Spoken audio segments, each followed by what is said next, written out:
said something about race 2 or 3, someone didn't start, so I'm guessing they're on the track. So there's only 2 in that race. Race 22. 4:14.5. We missed it. 19. Well, we missed it. I don't think it started. Couldn't have.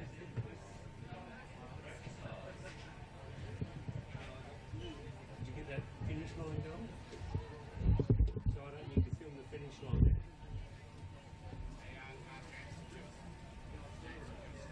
Are you going to put a line on it or not? Or you can't do that yet? You know what I mean? Yeah. Superimpose a finish line. We need to cut away because there's a bit of a lull here.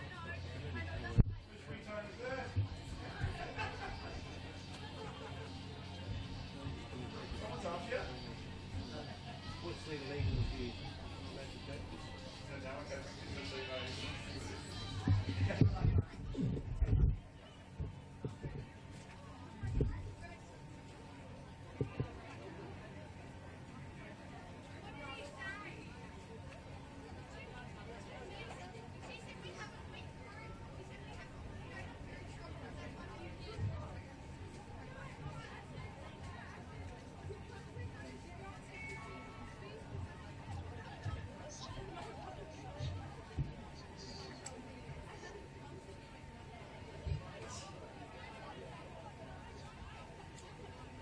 Need a race.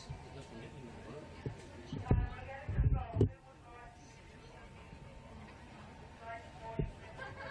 Well, the sugar's gone.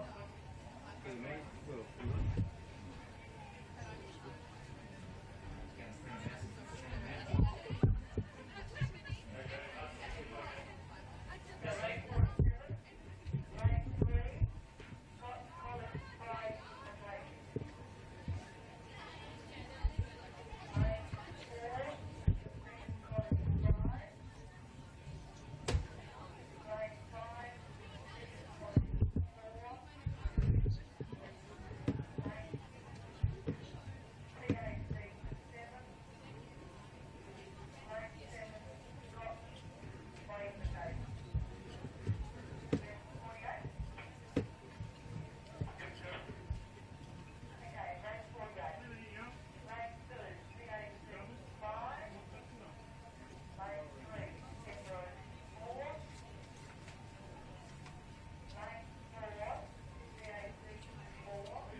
there should be 8.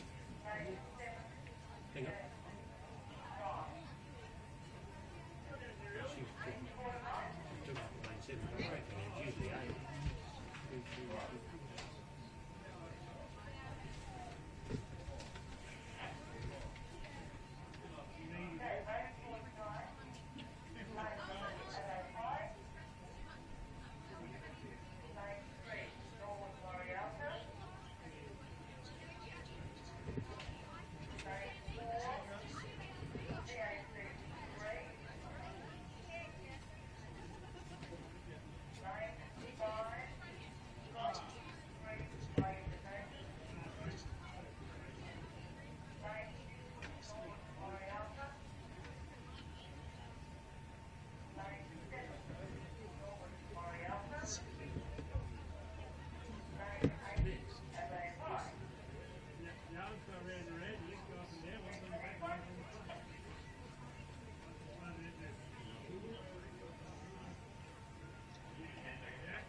one person here, one single, no scull, single guy.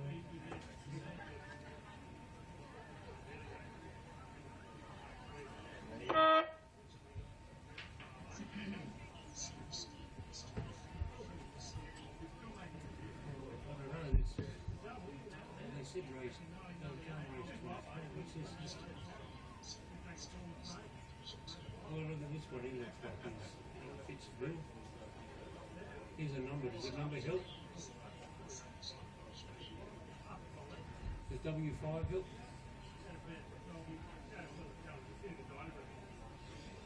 Race number 23. Yep, 23 they just said.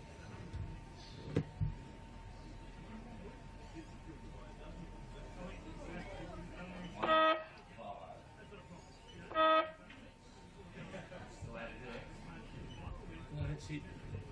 Done there.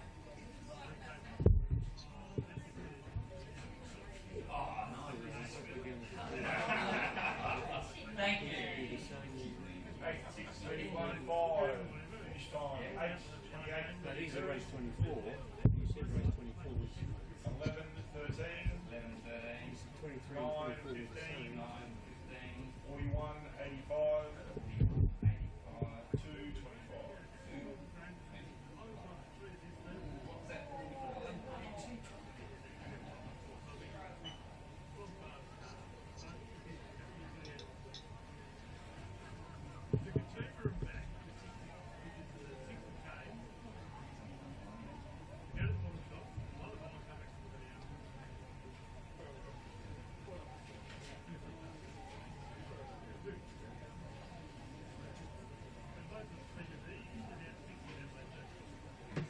Dad's received your sheets. Very nice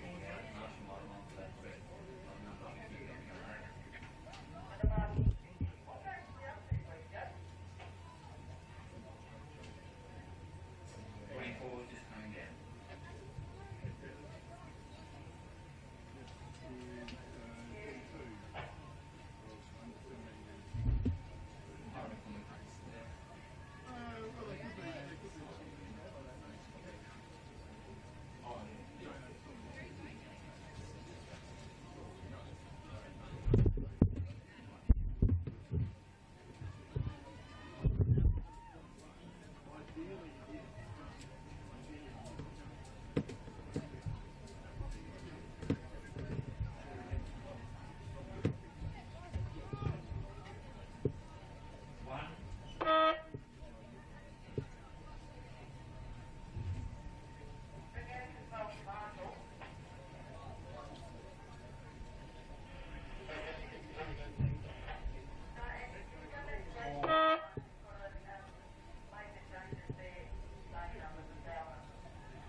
Yep.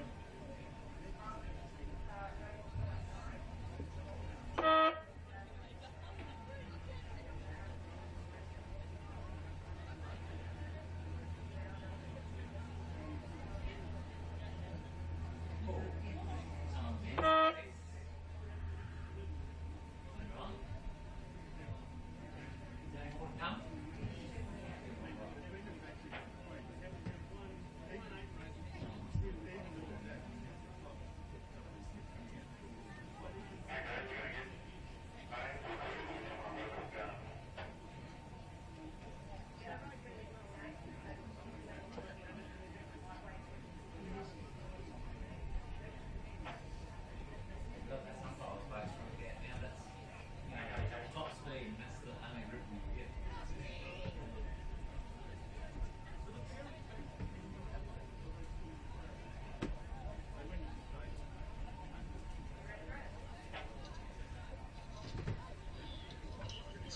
This is still race 23, the end of. Yeah. Well, would you have up? 2.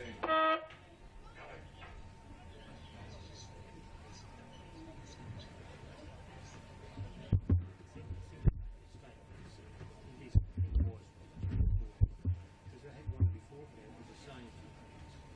three in a row the same. I think this is going to be 25, isn't it? Yeah, look, here we go.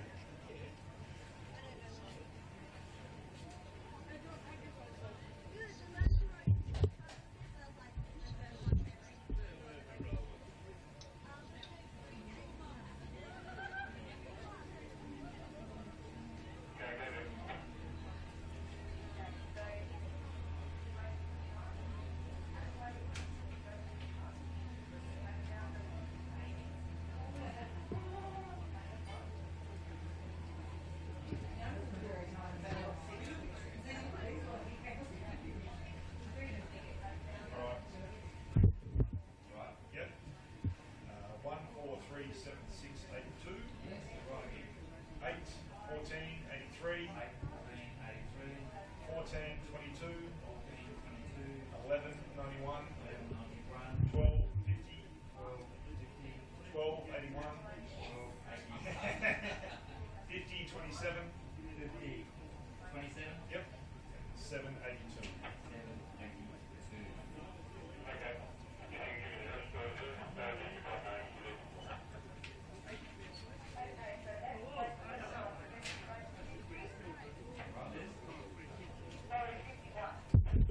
I'm now 50 road curve. I'm now my worst nightmare. That's how we did back when I rode.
Yes! They're right.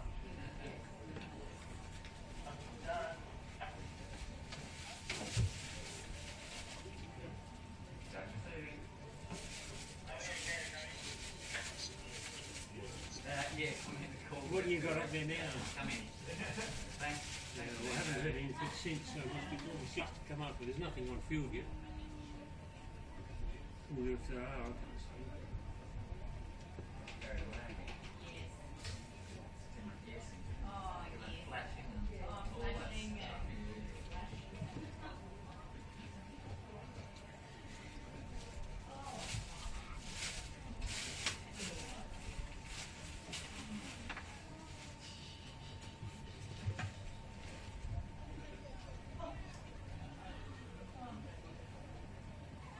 Can work on the line up to Gloucester? No, it's further down on Main Highway. Come back. Yeah. That's right. Yes.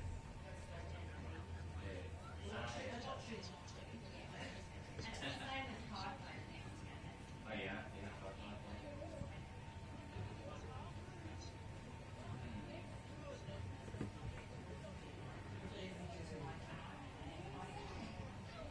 What's the next one on?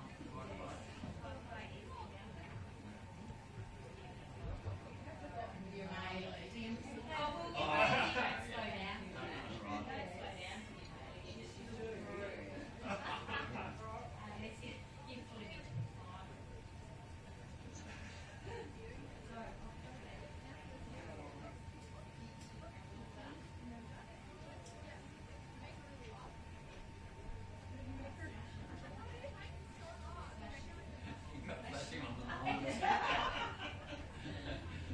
I'm glad I'm wearing my sunglasses.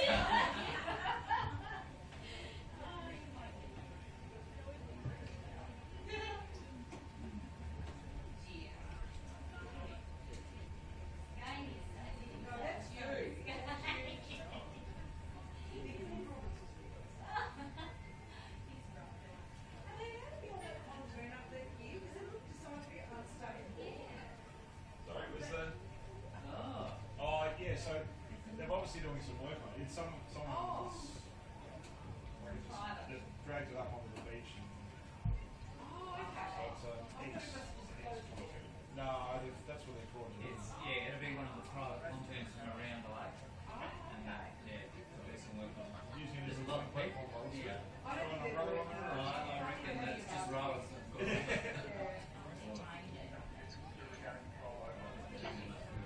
Might have to do more work on that. A lot of the original content were treated fine and they're all starting to rot away. Right, the race here.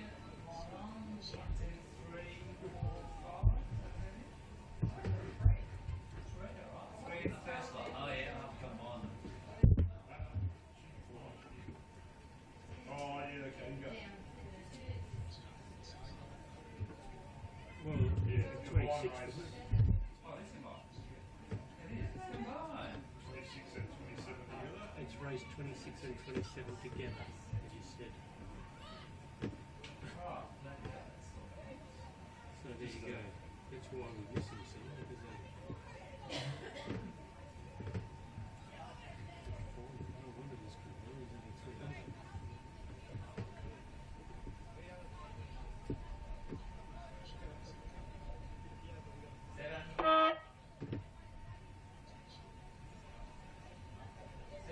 The collar's wide.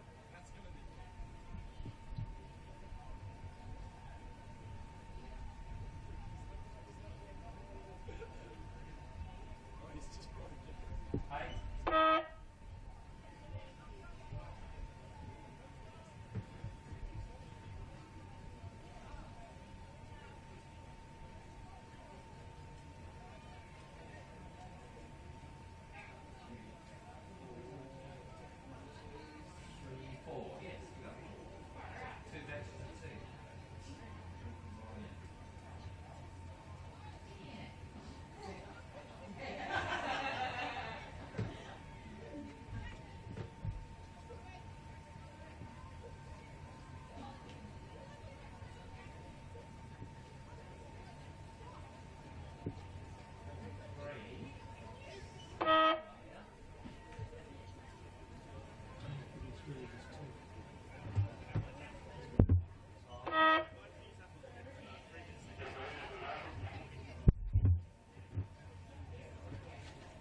7, 6, 8, 3, 4, 2, 5, 8, 26, 34, 5, 20, 13, 31, 43, 67, 7, 62, 39, 23, 7, 26. And we need a total for 3. Total for lane 3, so 9, 28, 52. 9, 52. Yeah, lane 3, because they're the first and the second race coming in. A3, say 9, 28, 52.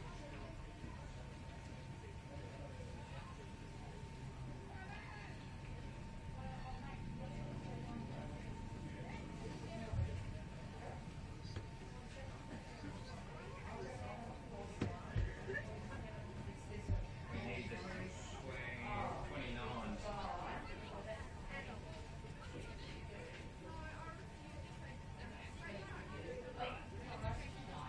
Oh, I've already got them. What I need pretty soon is 29. I've got these, but I need 29. 29. And that's in 2 race from. Yeah, they've been calling, this is the state team stuff, so they're trying to figure out who's what for. They should be full range. Yeah.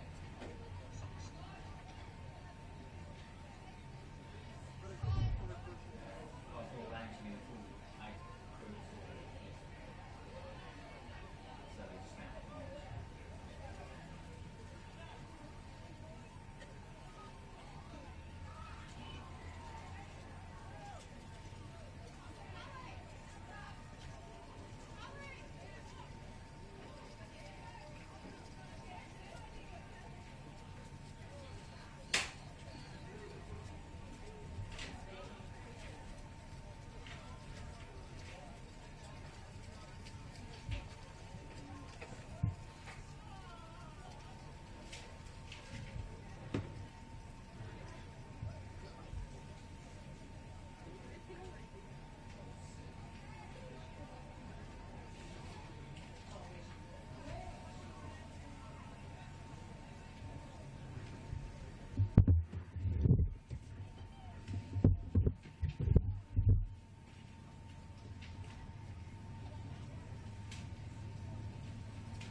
Any of the sounds switches up here?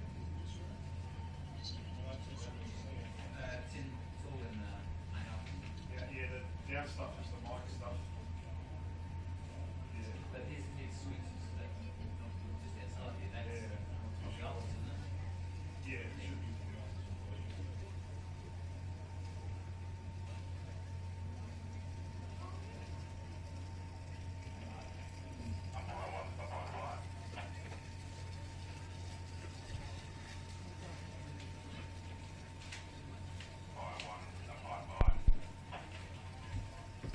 Hello, hello. Good morning, everyone. Welcome to the Rowing SA Regatta this morning. You may have noticed that some of the races this morning were heats for the South Australian state team for 2017 selection trials, and we'll be having the finals shortly, very shortly. You'll have the finals of the South Australian state team selection trials. They were raced in single sculls in heats this morning, and some of our Olympians are rowing in these trials. See James McRae is there, who won a silver medal in Rio, bronze medal in London. Bryn Coudray is out there. He's from the 2012 London Olympic men's 8. He'll be racing in the final of the single scull this morning for the state selection. And also Olympia Aldersey, who's rowed in the Rio Olympics in the women's 8. She's in the women's single scull. It'll be racing shortly, so we'll give you details of those races when they come to hand. We've been taking a while to sort out the sound system and everything this morning, because one of the things we're doing is we're filming the racing, so you can see the film. We're televising the starts of the races and finish. And certainly part of the races as they are coming down are being filmed, and you can see them. There's a screen in the Boat Shed Cafe at the finish line. You can see it.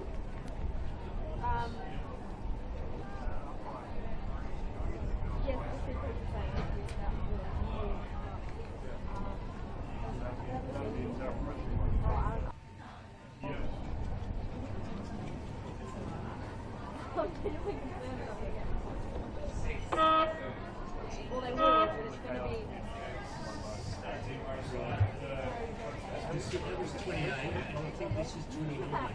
Max. So really close. This is only going to be so much. Remembering And meanwhile, of course, there's some very good racing on the course at the moment. There's a very close race between the Adelaide in the red, gold and black and Adelaide Uni in the white and black. In the single scull race here. It's one of our underage races. Adelaide guy half a length in front. Still sorting out all the paperwork up here to get you some accurate commentary. 6. there's too many.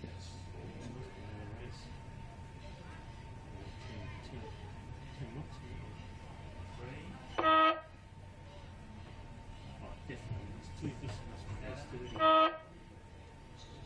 There's about 8 in this one, and the other one had about 5. What's going on?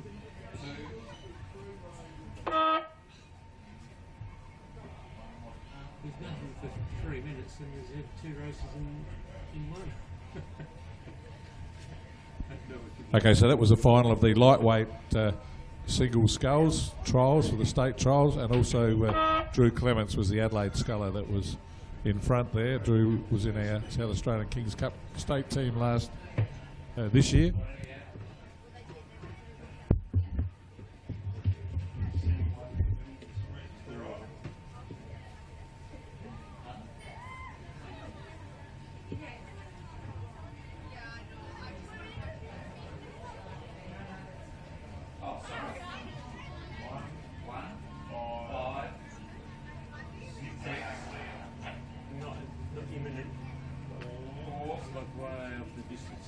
Referee's just racing down the net, you can probably see it.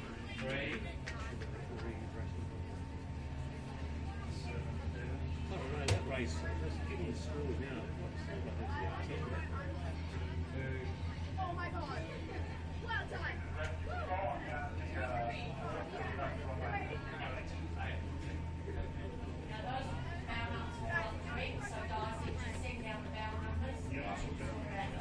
Yep. So 7, 47, 30. 7, 47, 30. 1, 52. 8, 68. Sorry. 8, 68. No, we've got a swimmer in the water here. I can't get around Together. I can't get around there. The boat's upside, but I can't get around. So the next race, ladies and gentlemen, will be the final of the men's state selection trials. Like I said, with 2 Olympians in it, silver medalists from the Olympics this year. So all you school rowers and coaches, you should, if you're not preparing for a race that's vital, you should perhaps watch. You got world-class, Olympic-class, medal-class sculling about to come down over the Alex Ramsey International Rowing Course here. So you got one of the best scullers in the world in James McRae. He's been a world champion in the scull, in the quad scull. He's won a gold medal in the World Championships in the quad scull. He's won a silver medal and a bronze medal in the World Championships in the quad scull at the Olympics. So he's got 2 Olympic medals. He's also still the holder of his crew of the Olympic fastest time in the quad scull. So James McRae from Murray Bridge out here in the state trials in the men's single sculls, and like I said, Bryn Coudray from the Adelaide Club, who's also racing, and he rode in the Olympics in the London Olympics in the men's 8. Both these guys are on trial for the South Australian Kings Cup State Crew.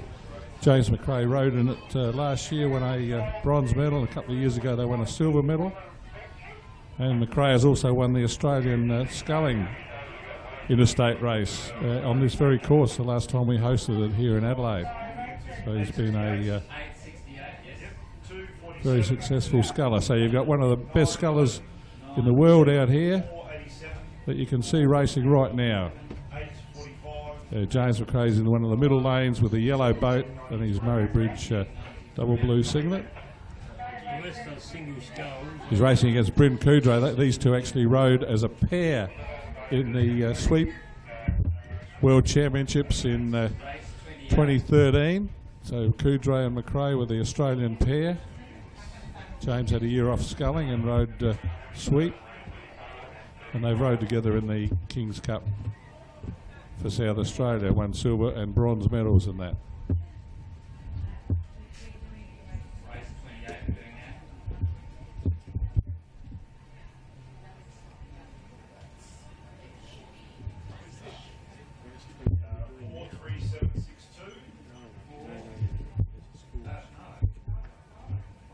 So the lineup in this final is Sam Martin from Murray Bridge, then Tim Santon from Adelaide, Kane Gant from Adelaide, James McRae's in lane 4, Bryn Coudray's in lane 5, Jack Korch from Adelaide Uni's in 6, Jack Deans from Adelaide Club is in 7, and Matthew Stematatis from Adelaide Uni in lane 8. Yep. 3762. 3762, yes, that's right. Got a 10.06.81. So these are your top 8 men's rowers for South Australia competing for places in the state team for next year. And going through it, Sam Martin is making a comeback to rowing. Sam rode his rode for South Australia. He's had a couple of years off rowing, back in it, and he's also rode for Australia in the World Under-23 competition. So you got some well-credentialed rowers and scullers out here today in this event.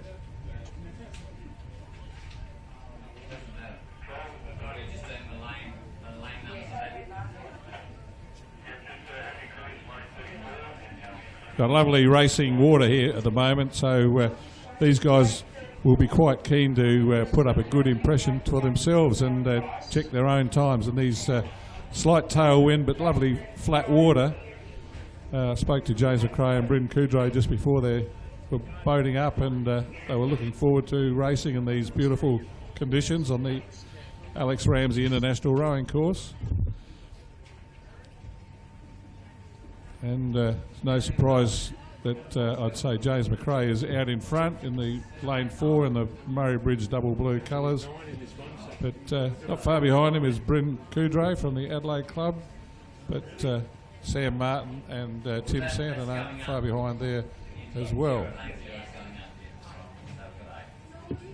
So this is our South Australian state team trials for the men.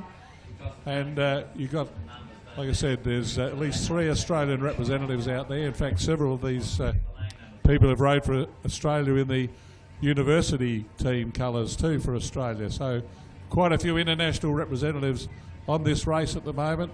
World-class sculling, Olympic silver and bronze medalist out in front in the double blue colours, Murray Bridge, is James McRae, former world champion in the quad scull and Olympic record holder in the quad scull for the fastest Olympic time.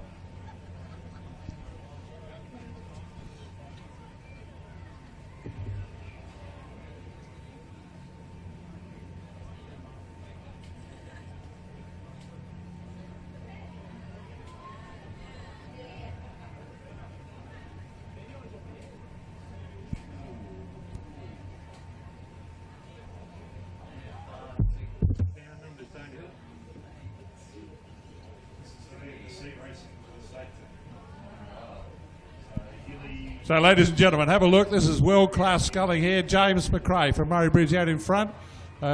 His ex-pair teammate, Bryn Coudray from the Adelaide Club, is in second place, London Olympian. And only a few legs separating the field. The Adelaide Uni sculler on the other side is certainly putting in a big one, trying to catch Bryn, but out in front it's James McRae from Murray Bridge winning this single scull in world-class competition here in the sculling. I hope you've all the young ones have had a good look at that and seen how it's performed, and the field reasonably close, good quality sculling there, and each one of them making sure that they perform as well as they can.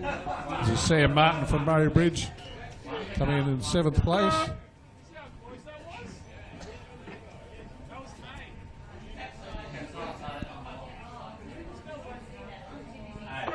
There's a call for a couple of rowers from St. Peter's girls. Okay, we want you to meet to the St. Peter's College boat shed. Claire Burns, is it? And Georgia Southcott. Georgia Southcott, they're looking for you to go to the St. Peter's boat shed. Georgia Southcott and Thea Burns, please.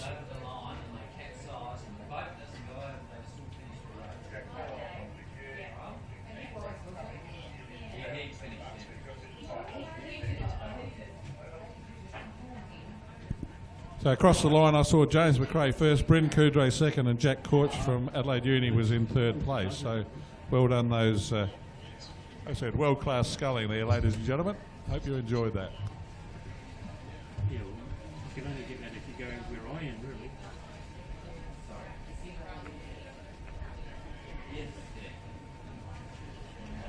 Okay, 4, 5, 6, 3, 7, 2, 1, 8.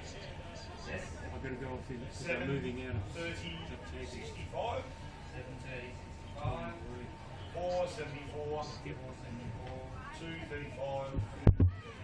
So they call again for Tia Burns and Georgia Southcott to go to the St. Peter's College boat shed, please. 591, 949.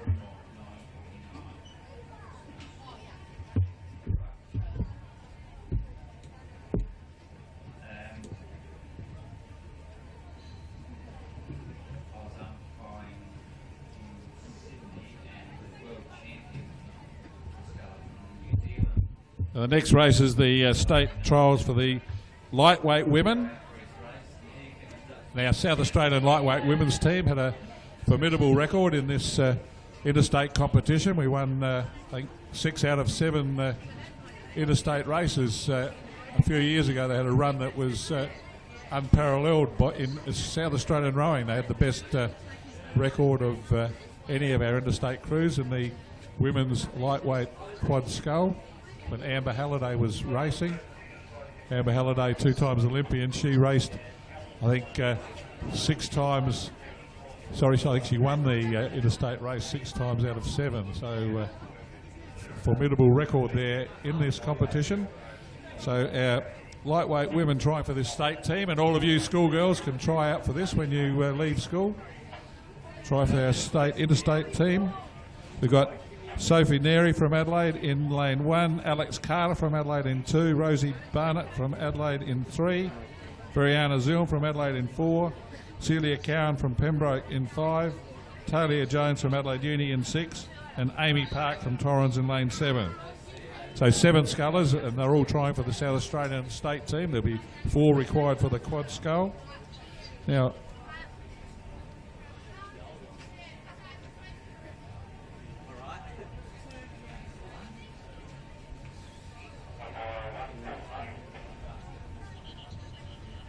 looks very much to be like Alex Carter is right up in the, battling for the lead with Veriana Zilm. Now, both of these young ladies featured prominently in the national regatta last year, and also both rowing for the Adelaide Club. They also did very well in the state championships in our local competition last year. So it's no surprise to me to see Alex Carter from Adelaide. She's the one closest to the judges on the beach side here, but I reckon she's being shown a clean set of blades by Veriana Zilm at the moment. So the 2 Adelaide scullers leading in this lightweight sculling state selection team trial for the interstate state of origin women's quad scull. Oh no, it's one wide. There's Verena Zulm from Adelaide leading Alex Carter. And I'd say it's the Celia Cowan from rowing in the Pembroke colours that's running third. Just in front of Talia Jones from Adelaide Uni. Well, you can see, here's the bird, does it give you any indication? So Then Rosie Barnett, I'd say, in that order from the Adelaide club, and then the other couple of scullers tailed off. Brianna just had a very dirty stroke there of getting tired. That's where the danger happens, of course. But just over a boat length lead there to Verena Zulm ahead of Alex Carter. And then Celia Cowan. And in fourth place, Talia Jones from Adelaide Uni. So that's very promising racing from the lightweight women's scullers. Let's hope that we get a state team from that talent.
So I mentioned before we had a bit of took a while to get the commentary set up. We're waiting for the cameras to all be rolling properly, but we've actually got all the racing is on film. You can get it from your smartphone or tablet if you've got a digital connection to the internet here.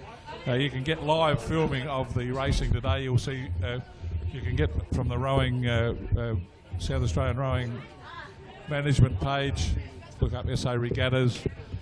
We've got Facebook for Rowing SA Facebook or Rowing SA YouTube, and you can watch the races live on your phone or tablet, whatever internet connection you've got here. That's all available live as we speak. You can watch the races live on the internet. The race that's coming at the moment is the B final for the women's single scull. This is the open event, the A final, elite racing. We've got Adelaide Uni, Gemma Vink, and from Adelaide, Jessie Malloy. And it's Jessie Malloy leading for the Adelaide club ahead of the Adelaide Uni in the black and white. So Jessie Malloy leading Gemma Vink in the B final. So these are placings 9 and 10.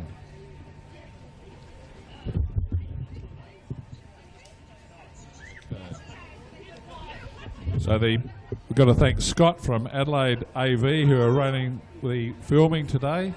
This is the second trial. Today we've got 2 cameras filming, transmitting into the TV screen in the Boat Shed Cafe function room. You can see that on the big screen in the cafe. And the images are being live streamed via, like I said, Rowing SA Facebook page or the Rowing SA YouTube channel. The Adelaide AV is supported by Morn Team, the Auto Group, which is enabling Rowing SA to do this selector regatta this season. So this is our biggest regatta of the year so far for the 2016-17 rowing season. It's the biggest regatta in South Australia for this part of the season. And we thank Morn Team for supporting us to get this filming sponsorship.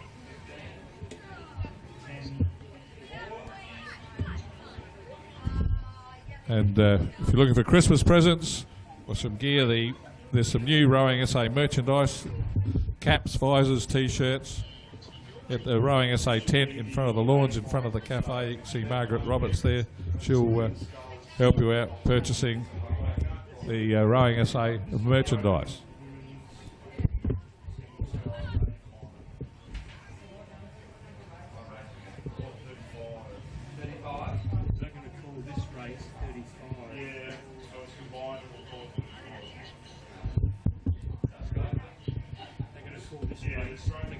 We remind you to send your bow numbers back to the bow tent as soon as you finish with them. Send them back off with a runner so that we can keep the bow numbers turning over. We've now got the A final, the selection trial for the South Australian State of Origin state team for the women. You've got Carrie Tucker from Adelaide Uni in lane 1, Ella Bramwell from Adelaide in 2, Phoebe Pado from Adelaide Uni in 3, Olympia Aldersey from Adelaide in lane 4, Olympia rode in the Rio Olympics in the Australian Women's 8. Peter White from Phoenix is in lane 5. Peter's rode for Australia. Mika Webb from Adelaide in lane 6, and Erica Webb and Adelaide in lane 7. So these are the 7 finalists for the women's single scull. I can see a pair over on the far side. Not sure who they are. But there's a pair boat racing also. 35 was combined with 33. It's no surprise to me that Olympia Aldersey is out in front, our Olympic representative.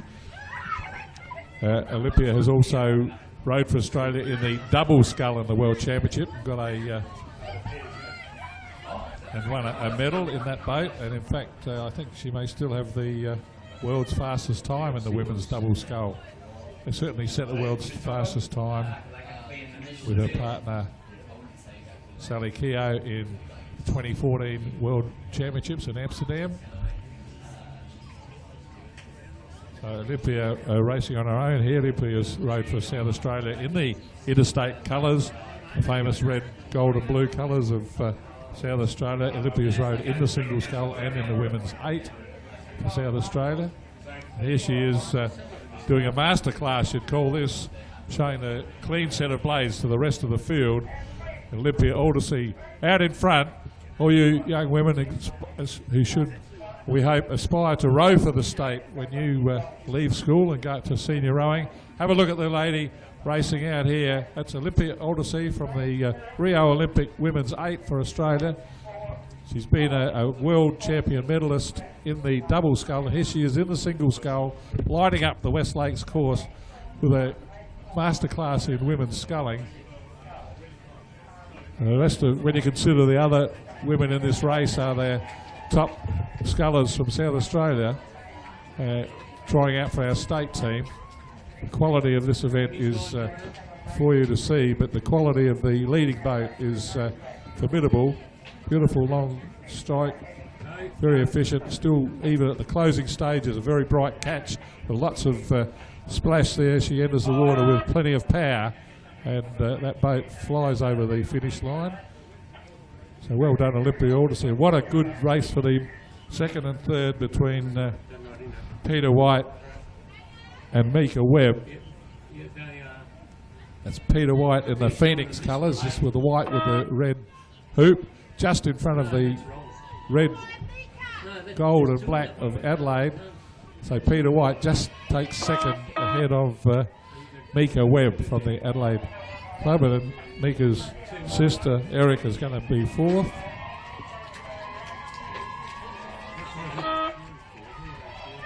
There, that's Adelaide Uni. Phoebe Palo, number 5.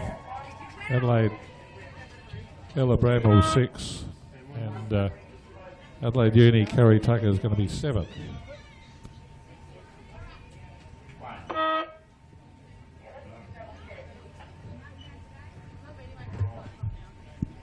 So that was great sculling there by our state team representatives, state team nominees. And like I said, a masterclass from Olympia Aldersey, Rio Olympian. And like I said, holder of the world's fastest time in the women's double scull in world rowing. And a medalists in the World Championships in double scull.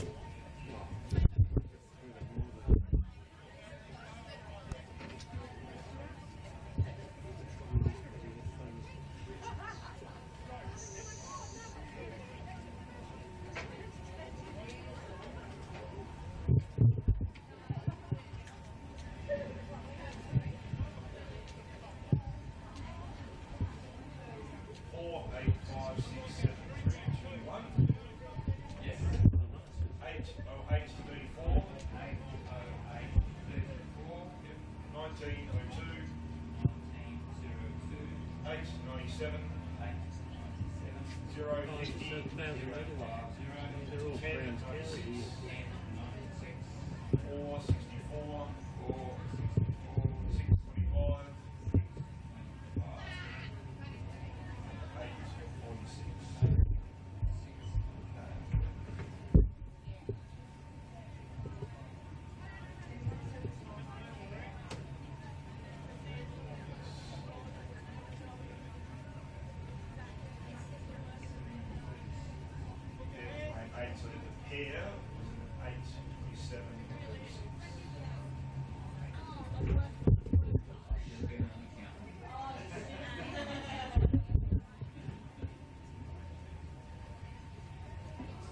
So what did you struggle with the most?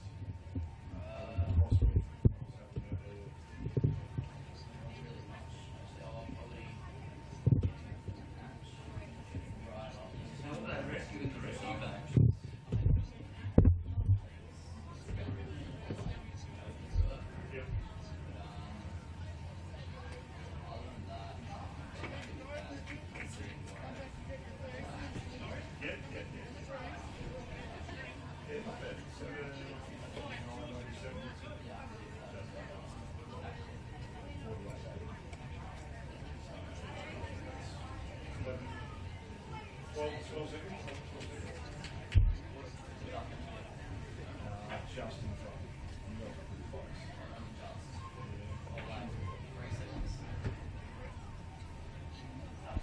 Now the regatta time's just ticked past 10:30, 10:31. So regatta time is on the top of the judges' tower, the big red digital clock there that's supplied by the Union of Old Oarsmen. The regatta time, the official time, and the next race back to normal club regatta racing is due at 10:36, the men's Masters single scull. We've got two races for the different age groups of the men's Masters sculls. They race from 1,000 metres.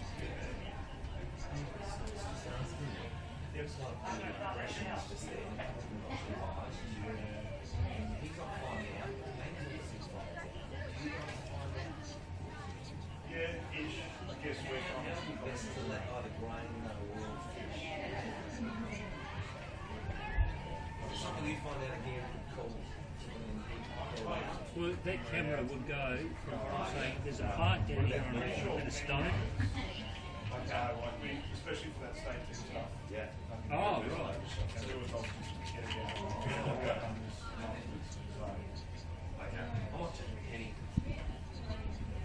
So this is a message from Rowing SA. We're looking for regatta volunteers for the season. For our regattas to run smoothly and the enjoyment of our school and club rowers, it takes many dedicated volunteers to assist in a variety of roles. We need boat race officials, boat drivers, regatta control officials, camera operators. The Rowing SA Chief Executive Officer is David Hutton, and he'll be on the lawns in front of the cafe at the Rowing SA tent with volunteers coordinator Penny Halliday and other Rowing SA board members. You can speak to any of these people about if you're interested in volunteering or being trained for any of these jobs, joining the band of volunteers that help run the rowing regattas. So you don't need any previous experience to be a boat race official, boat drivers, regatta control officials and camera operators. We're looking for volunteers for all of our regattas, and you don't have to volunteer for the whole day or every regatta. So half a day or even a couple of hours volunteering will help out. So if you go to the Rowing SA tent on the lawns in front of the club rooms at the finish line if you're interested in becoming a volunteer. Had several of our boat race official volunteers from South Australia over the years have become Australian boat race officials and international boat race officials. We unfortunately Bob Pennington had a funeral for him a week or so ago, but Bob was a South Australian boat race official who officiated at several World Rowing Championships and 2 Olympic Games, and he got that job from just volunteering, starting off at these club regattas. And I've got Brett Ralph and Greg Melbourne are boat race officials here today, and both of them have gone from boat race officialing here in Adelaide to international regattas overseas. I saw Joe Jackson in a boat before doing a rescue.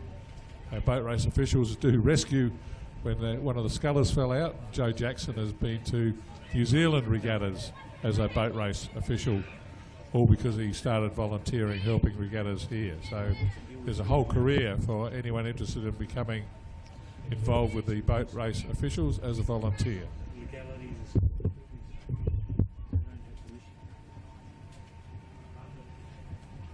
I used to do it at the cricket all the time.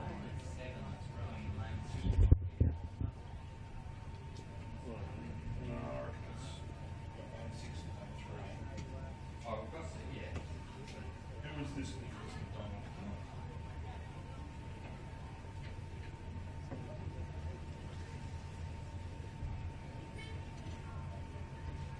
They seem to be lined up-ish.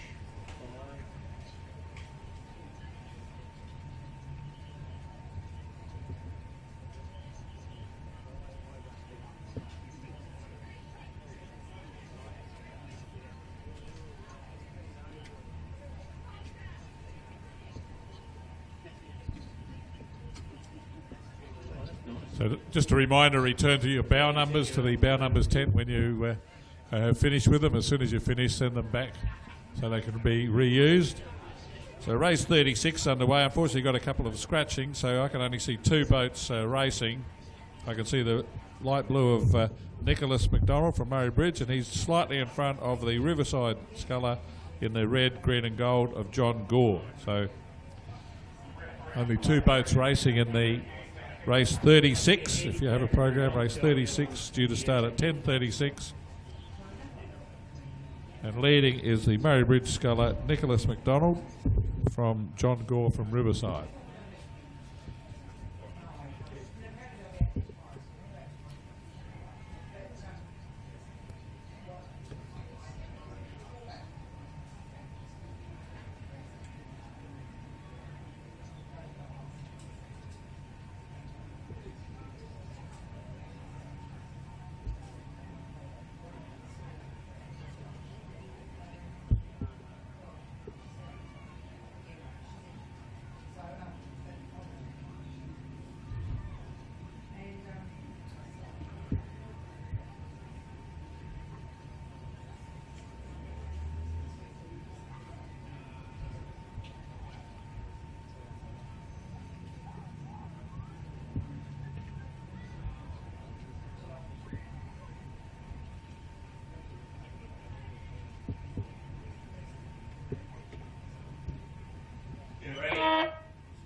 Now the next race has started. That's race 37, the second race for Masters men's single scull. John Banks from Mannum, Peter Rao from Riverside, Henry Newland from Adelaide Uni, Ray Sale from Riverside and John Lovejoy from Phoenix. Now with these Masters single scullers. Each of them has a head start depending on how old they are. So John Banks, who's over 80, say that again, John Banks started in this race. He's over 80 years of age from Manham. He started off go, and then the other scullers all had to give him at least 40 seconds head start because they're so much younger than him. But everyone in this race is over 60 years of age. So always good to see the masters join in our club regattas and display their skills of the older generation. And I must say that I mentioned about volunteers. We also look for volunteers like myself to be commentator. If anyone wants to try it today, they're most welcome because I've got a cold. I'm having difficulty talking, so anyone wants to try the commentary out, they're welcome to have a go and audition today. It's a pretty easy job. We supply you with a program and a microphone, and you can say what you like pretty well. Now John Banks, who's, like I said, he's over 80 years of age, from the Manham Club. He started, in his youth, he was in the South Australian state team. We were talking about the state team earlier, and John Banks rode for the South Australian state men's lightweight four in 1958. So it's 1958, this young man, who's now over 80 and still rowing and still racing, rode for the South Australian state team. John has also been, in his youth, he was the state champion sculler himself in the Senior A Elite Scull. As a lightweight, he was the state champion sculler in his rowing career in the 50s. And he's still got the skills, so there he goes over the line first in the Master Single Scull. It's John Lovejoy on the far side is going to be second from Riverside, then Peter Rao from Riverside will just hold out the Henry Newland from Adelaide Uni.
What do you want on the report? A good flash or a bad flash?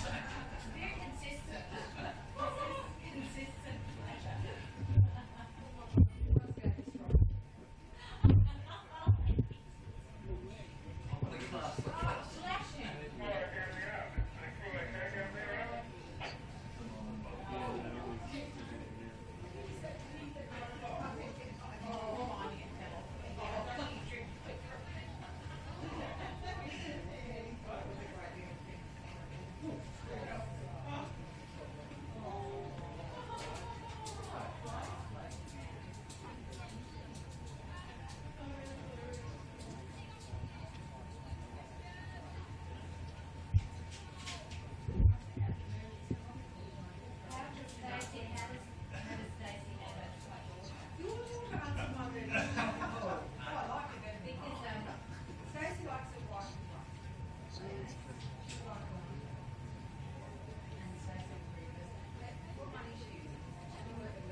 No, I'm fine, thank you.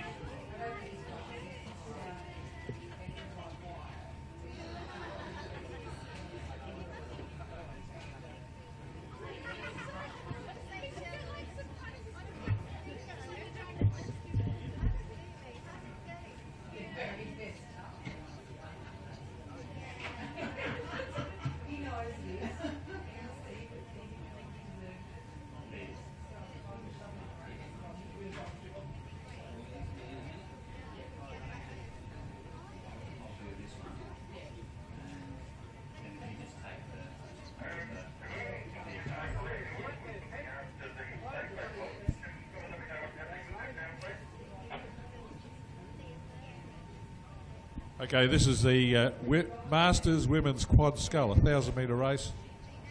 And the boat out in front is right in the middle there is the Port Adelaide crew of Jeanette Cordwell, Tanya Hepner, Simone Wickman and Colette Barry.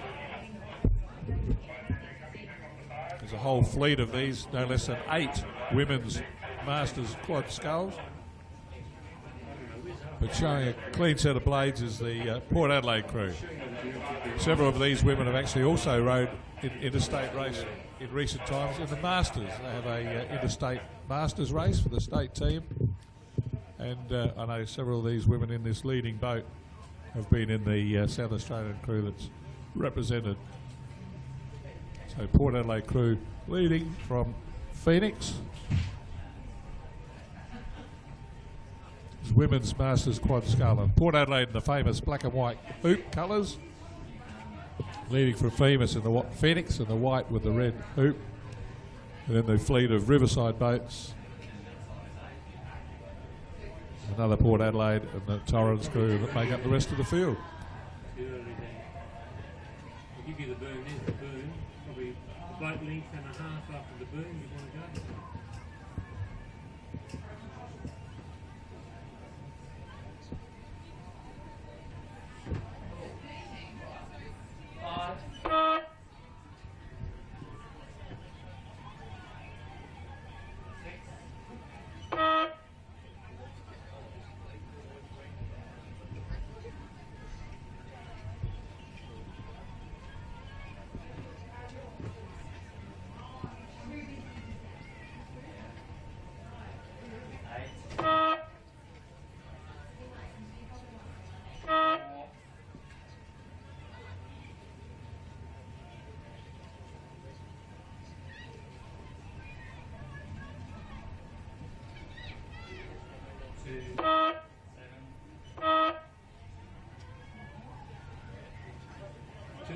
Two more.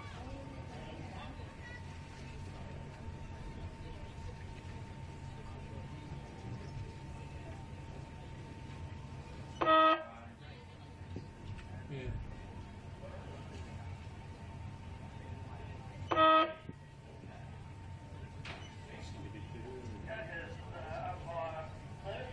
Clear. Receiving.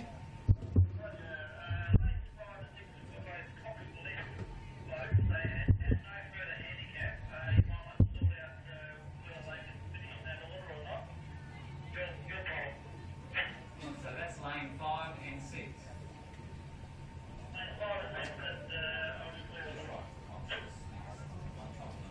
I can sort it out down below. It's normally about 10 seconds.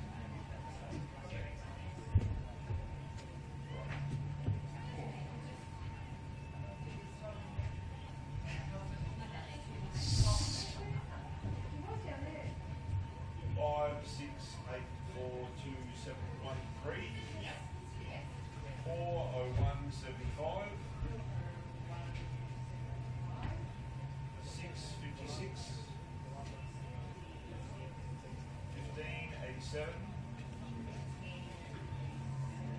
3, 53. The next two events are under 19 men's single sculls. 1, 67. First one's got Harrison Linder from Phoenix, Max Bruce from St Peters, Alex Moore from Adelaide, Fred Moss Davis from Port Adelaide and Edward DeLucia from Pulteney.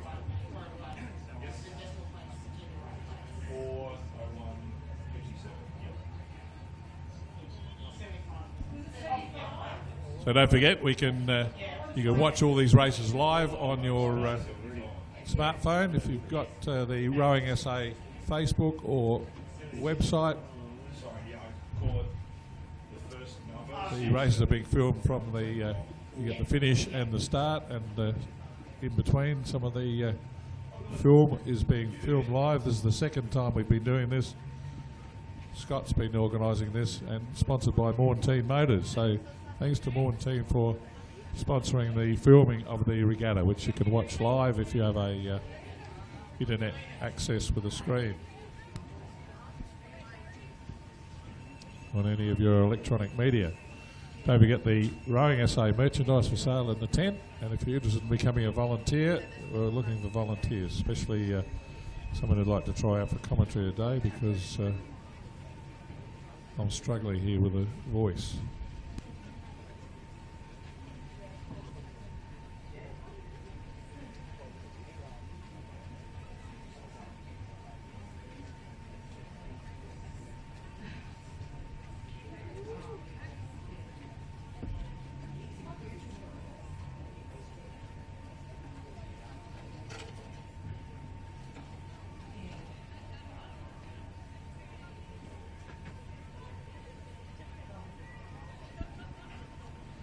So race 39, the first of the under-19 men's single sculls. Harrison Lindner from Phoenix is well out in front, showing a clean set of blades to the rest of the field. Can't see that changing, barring accidents. So enjoying these perfect, idyllic racing conditions here on the Alex Ramsey International Rowing Course at West Lakes. Enjoy Harrison Lindner from the Phoenix Club. I'm sure he's going to take out this first division of the under-19 men's single scull.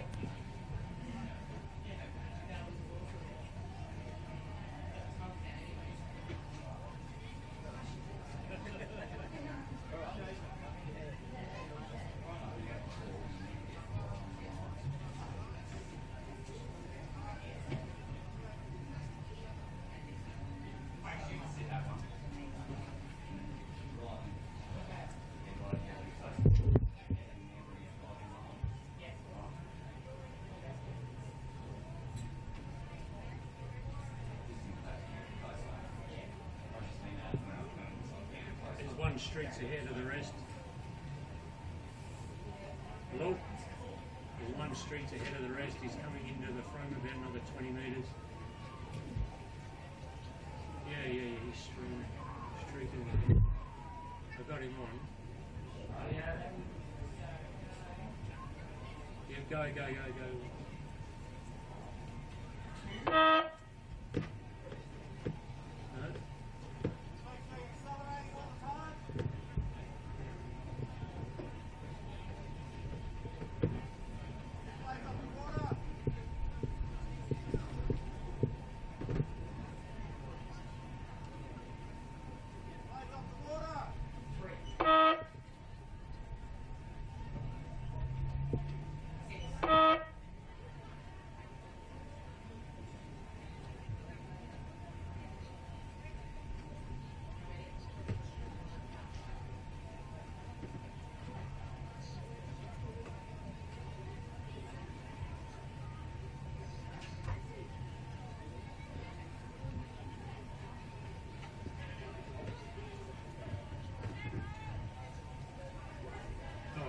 Go, you can go now. There's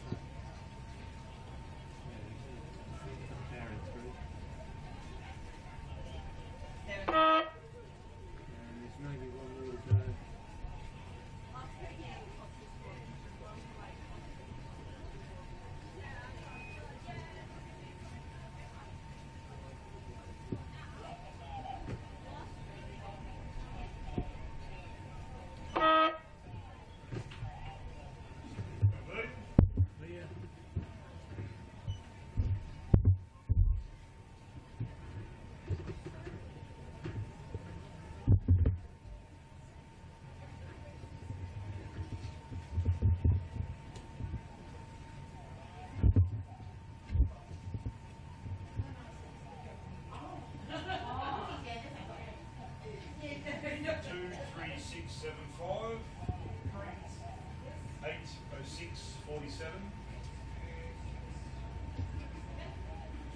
68. 485. 38. 90. 1876.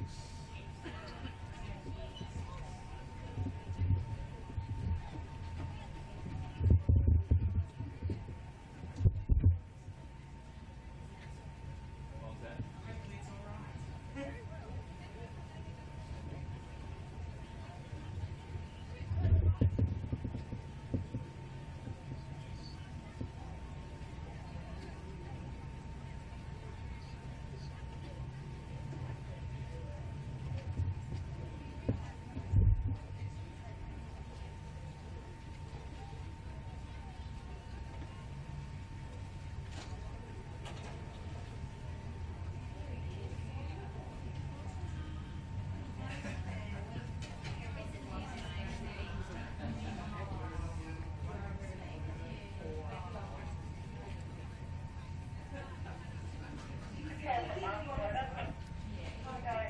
Now this second division of the men's under-19 single scull, much closer race this time between, it's from Phoenix, again battling for the lead is Denby Harding, and from Pulteney Grammar Lachlan Rawson. So those two are having a really good battle. It's a much closer race than the previous one. The two leading boats from Phoenix, again with the white with the red hoop, and then Denby Harding, and then the dark blue of Pulteney with the white yoke, and his outfit is Lachlan Rawson. Almost side by side as they enter the last 250 metres of the race. It's a 2,000 metre race, of course, full international Olympic world-class racing distance. The Pulteney sculler has a narrow lead. We know it's the last 250 metres of the race because the last 250 metres, the buoys are red. And that indicates you're in the last 250 metres. I can see Denby Harding putting in some big, heavy strokes here. But his rating's down. I think he's just doing the best he can because Pulteney sculler Lachlan Rawson has skipped away with a bit brighter stroke rating at the moment. He's got a good lead now. He's got a couple of lengths lead up under the shadows of the finishing post, and he'll take out this second race for the under-19 men's single scull. Going to be a win to Pulteney Grammar, Lachlan Rawson, coached by Fernley Schuster and Edward Mader. No, straight there. Ahead of the Phoenix sculler Denby Harding. Cup of tea.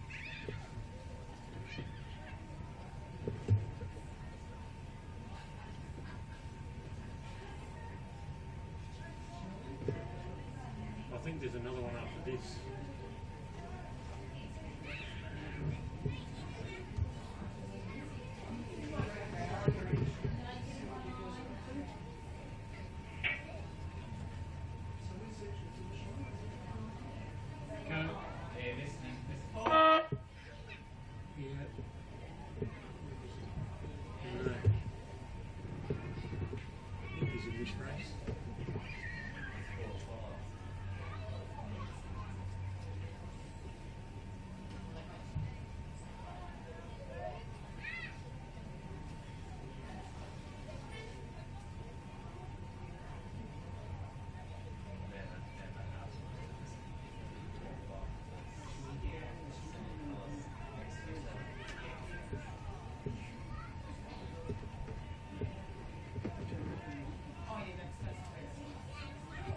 Another 30.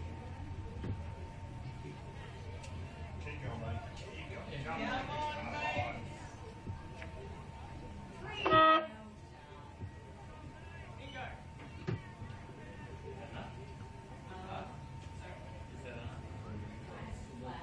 Did you get that support?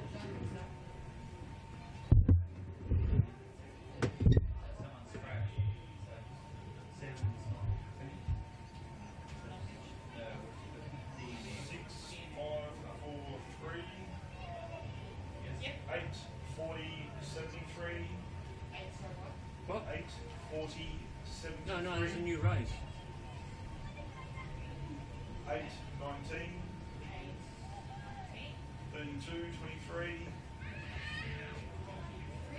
49, 43. And then you reconcile, so you've got to make sure that, so you get no 2, so you're on DMF there. Now this next race is called an open men's single scull. I notice that several of these scullers have got under 21 next to their name.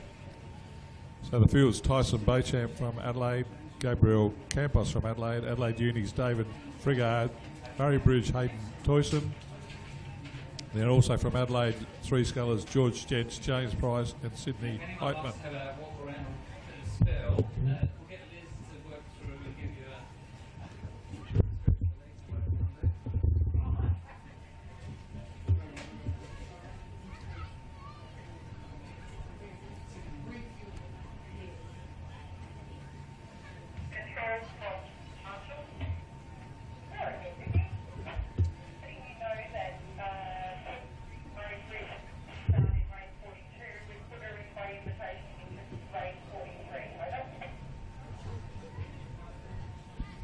So leading in this open scull, it's Gabriel Campos from Adelaide. Oh, there's 2. There's one in the background. So go, well, I don't know. Just ahead of Tyson Beauchamp from Adelaide, and also over on the far side, it's James Price, I think. Very close for second and third between the Adelaide scullers. There's only one buzzer for them too. Adelaide Uni sculler David Frigard's fourth. These 2 are close too. That one, second and third, was dead heat. By the sound of things. 6, 8. Oh, no, there's one more.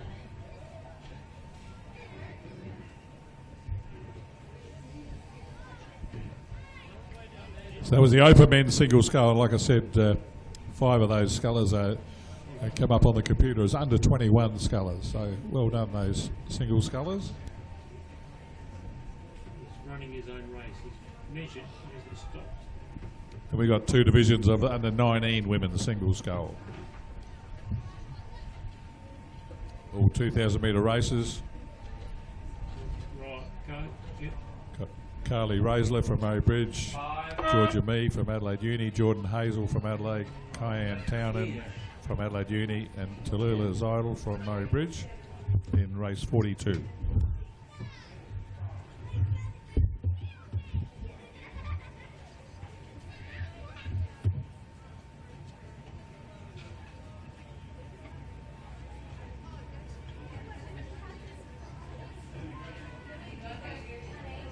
That looks like a girl.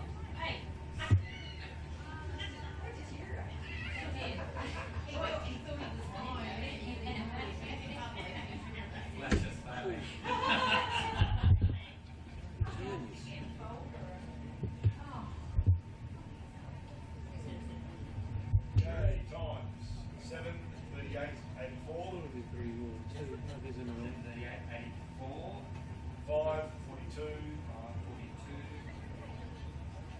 42, 0.12, 012, Yeah. 6, 67, 6, 6, 7, 11, 82, 11, 82, 1, 88, 1, 88, 22, 24.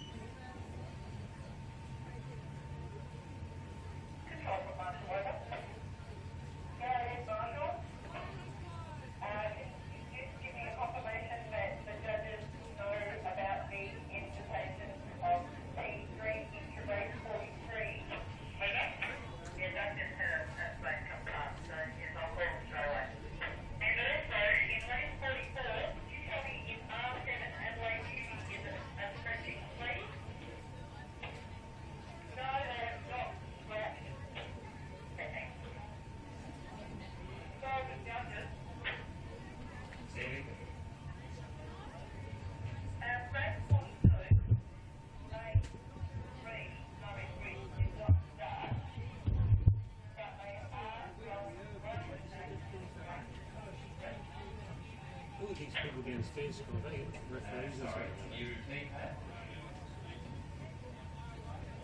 83, so P3, Yeah.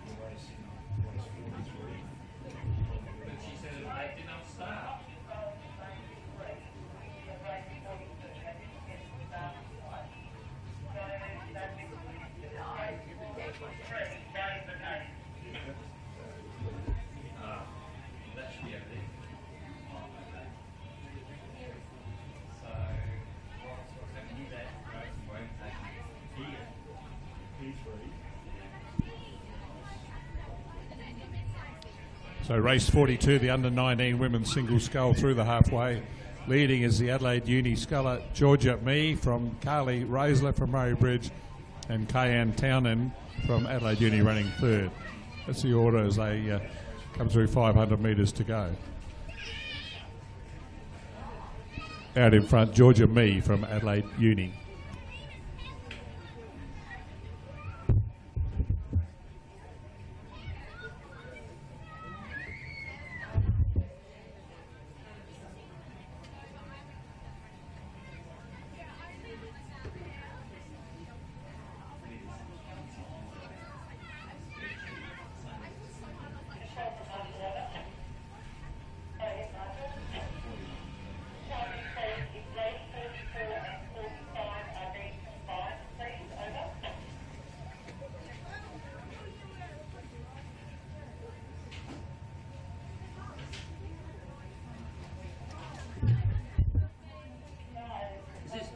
Can you balance this camera better, Scott?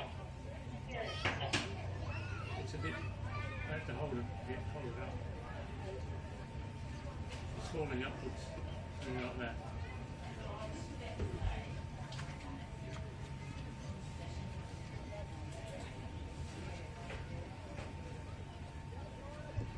Would you like to do the other ones? I'm not doing it yet. Another 300 and 200. Oh, probably not. No, probably another 100. So approaching the finish line, you got Georgia Mee from Adelaide Uni, that's leading from her other Adelaide Uni clubmate Kayan Townend, are running 1-2, and the Murray Bridge sculler Carly Raisler running third. Should mention congratulations to Adelaide Uni, who were the only South Australian club to win any events last week in the long distance time trial in Melbourne, the head of the Yarra. The Adelaide Uni won both the men's and women's C8, the third division of the eights. Adelaide Uni, coached by Brendan Terrell, won both the men's and women's C8 divisions. So 2 victories to Adelaide Uni last weekend. Congratulations to the Melbourne Victorian head of the Yarra long distance time trial 8s race. It's been going for over 50 years in Melbourne. I think there were nearly 100 rowers from South Australia competing in a variety of crews from several different clubs. And the 2 victories to Adelaide Uni in the men's and women's C8. It's the third grade 8 we call it here.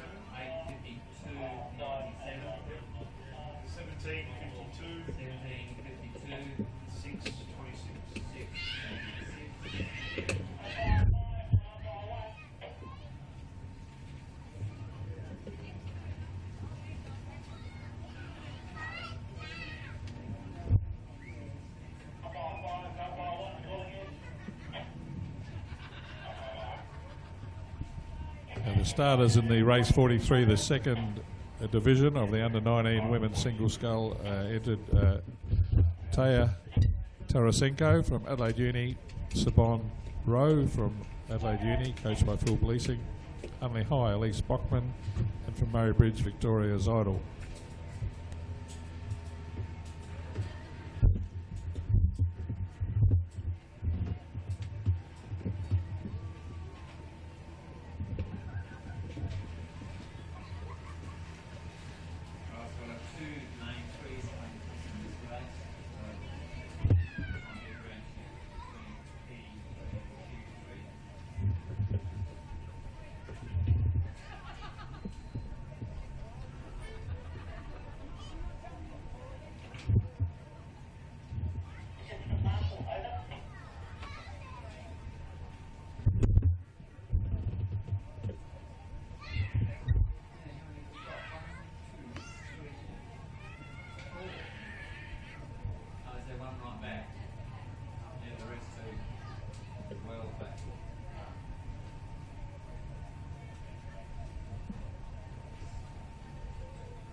So the second division of the under-19 women's single scull, much closer race. It does look to me as if the Victoria's Idol from Murray Bridge is out in front, but the rest of the field, there's only a couple of lengths between second, third and fourth. So three boats quite close together, but out in front, over on the far side from Murray Bridge in the famous double blue colours, Victoria's Idol from Murray Bridge.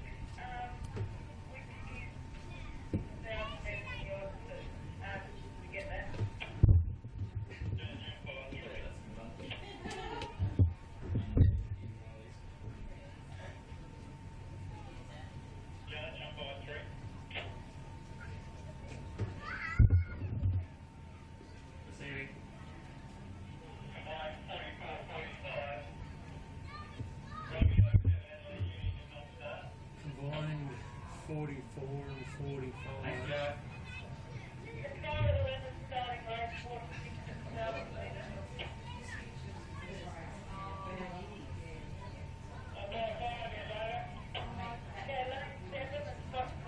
It's combined, I think, 44 and 45. If somebody didn't start this.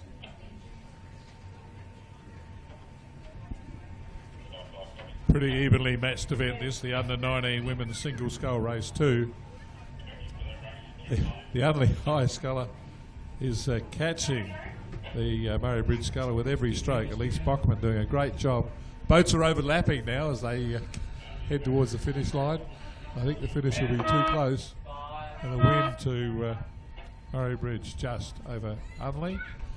And that's all on film. That finish is filmed. We've got a camera right up here on the balcony filming the finish, and you can see that live on the internet, on your smartphone, tablet, whatever electronic device you've got there.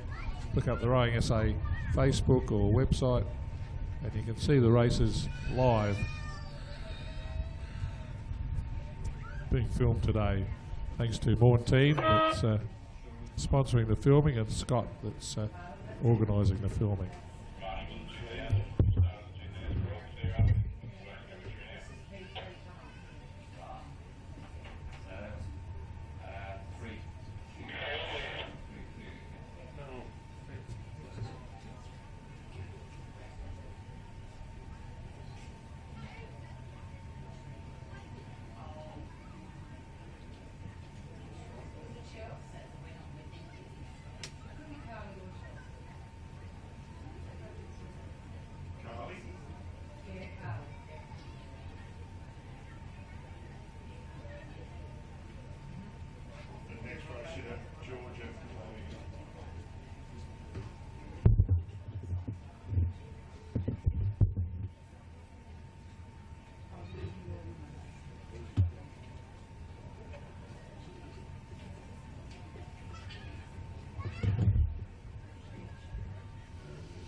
The next two events are under 21 women's single sculls and then under 21 lightweight women's single sculls. So Peter Terrell, Sophie Lawson and Lauren Chappell are in the under 21 single, and the lightweight single scull, it's Georgia Weckett, Nicole Walker and Chloe Weckett.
They have got both these races starting at the same time, so I can only assume the two under 21 field in the single sculls are racing together.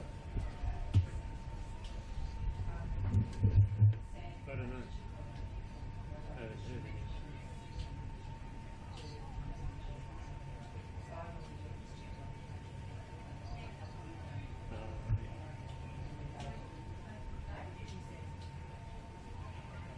No, it's obvious because there's only 5 in there. So.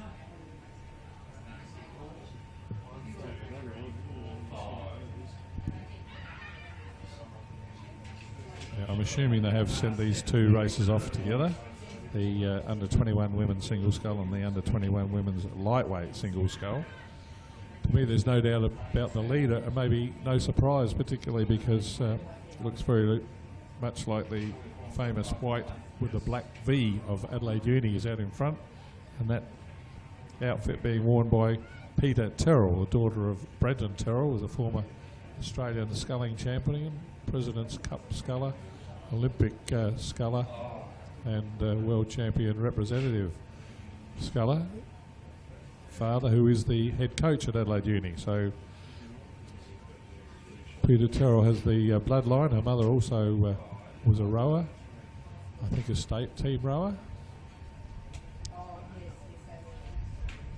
So Peter Terrell from Adelaide Uni is the first time I can remember seeing her in a single scull, and she's doing a great job.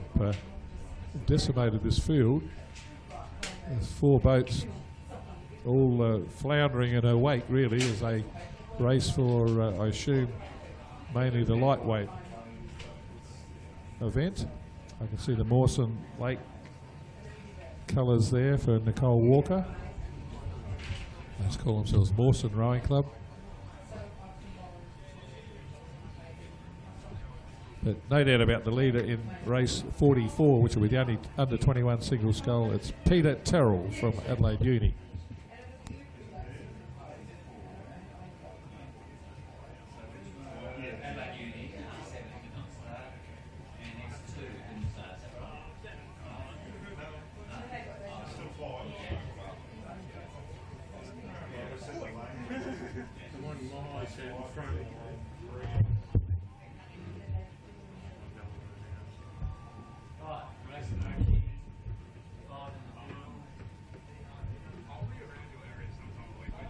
So the field that's coming towards us, it's Peter Terrell is going to take out the under 21 women's single, and the next boat in line is indeed Nicole Walker from Mawson. So she's leading in race 45, which is the lightweight women's single. Then it's Sophie Rawson from Torrens, who's from the under 21 race. It's actually running second in that event. And then I reckon it's it's Chloe Weckett on the far side from Murray Bridge in the lightweight event.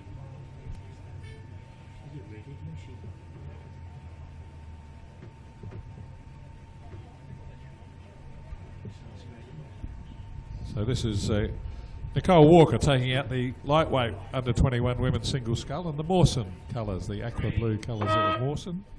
And Sophie Rawson from Torrens, second in the under 21.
So we have a 1,000-metre race now for the Masters. The men's coxed 4, race 46. You've got a Manham Pembroke crew in lane 2, Adelaide Uni in 3,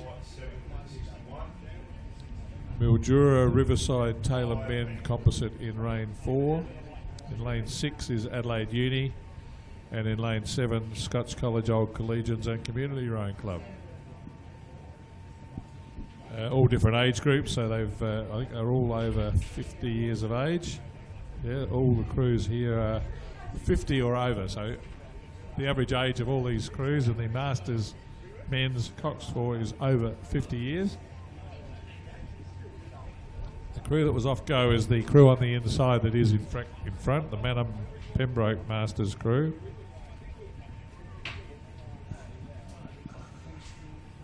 The Pembroke Masters is a distinctly different club and name to the Pembroke School, because obviously they're all well and truly over age 50, so they're not the school crew at all. It's the Pembroke Masters. And Manham, who've got almost identical colours anyway, Manham are green and gold, so too are the Pembroke Masters. And this crew was the first one away as the oldest crew, and they're holding their lead over the Adelaide Uni crew.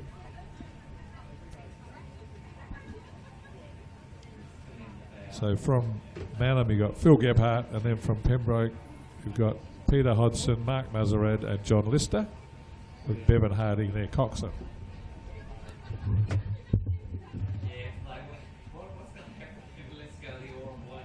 Adelaide Uni are in second, and Riverside, Mildura and Taylor Bend are coming third.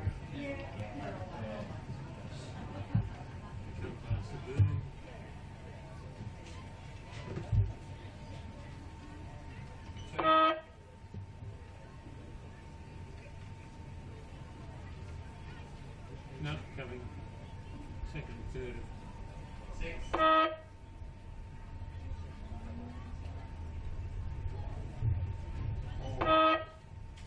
It's supposed to be cox. She's a cox in that. I think they're a cox. Jump around for one. I'm pretty sure the second one didn't have seven.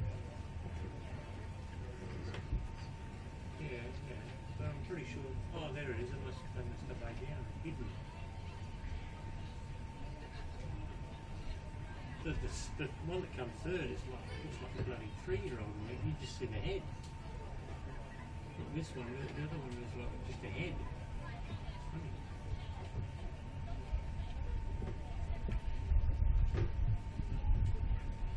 Funny. And fourth place in the Masters men's crew is the Scotch College Old Collegians and Community Rowing Club. 7. 2, 6, 4, 7.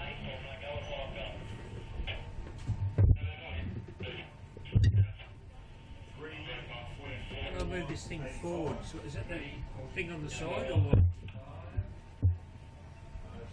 10, 15, 5, 98, 51, 05. So the next 7 races are all schoolboy and schoolgirl year 8 and 9 coxed quad sculls.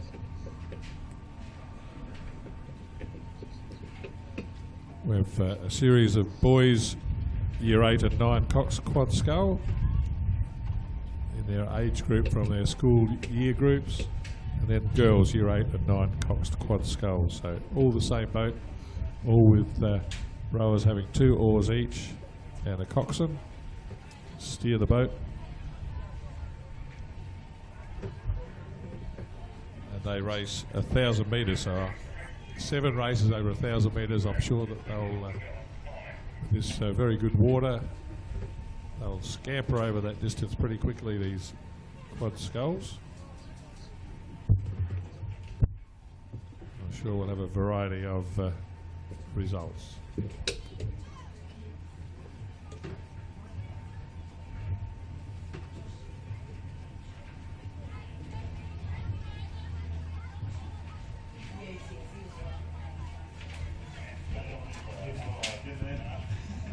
Don't forget, we're looking for volunteers, all types of volunteers to help run the regattas. If you're interested in getting involved, you can talk to the people in the Rowing SA 10, which is in selling the merchandise. There's a whole host of new merchandise, excellent caps and T-shirts and rowing clothing, great Christmas presents. And see Margaret Roberts there selling the Rowing SA gear, and you can also ask about getting involved. We're always looking for volunteers for all parts of the rowing competition. And like I said, you could volunteer for as short a time as an hour, for half a day, and there's no experience needed to be timekeepers or officials. Well, our experienced officials will show you what to do to help run the regatta. And from that, we've had about half a dozen people from our volunteers over the years have become gone to the Olympics as boat race officials, and also World Championships and other international competitions.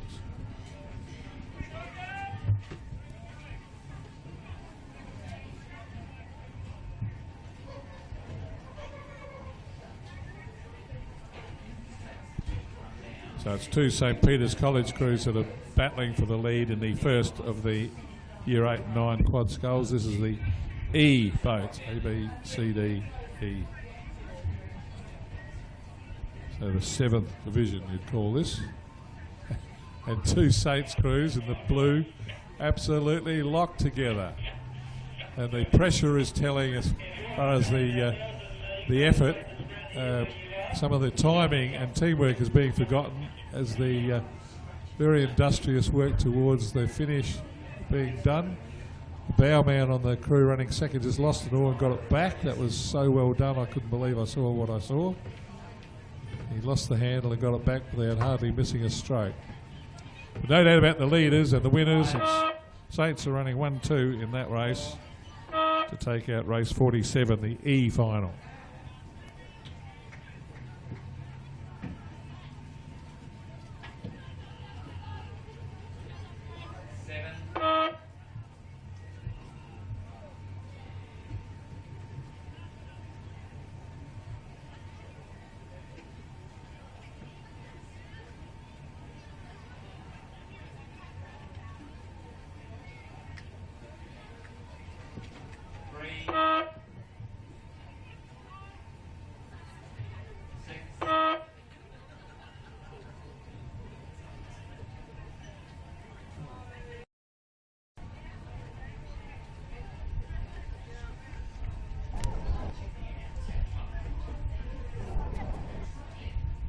This is good now. No, this is really good now.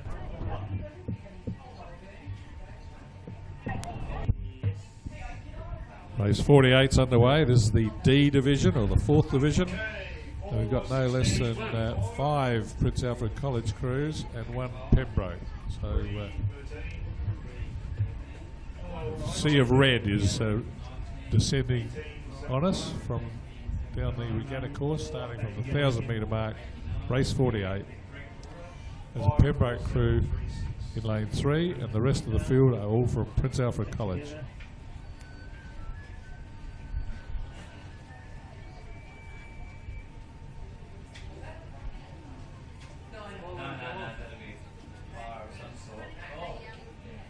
Yeah. There's two cables. I didn't do anything. I'm touching the cables that have got the loom on it. Not these ones, but the other ones. Yeah, it's still done up.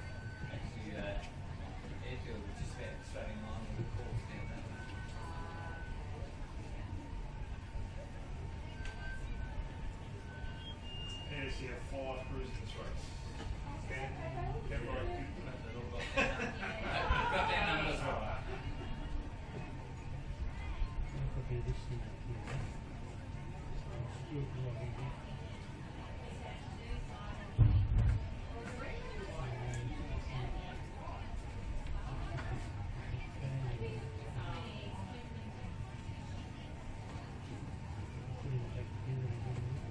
up here.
9:52, 6:15.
So Prince Alfred got first, second, third, fourth and fifth in that previous event, and this one here was Nord Moriarta from lane 7 that won that. From Prince Alfred College was second.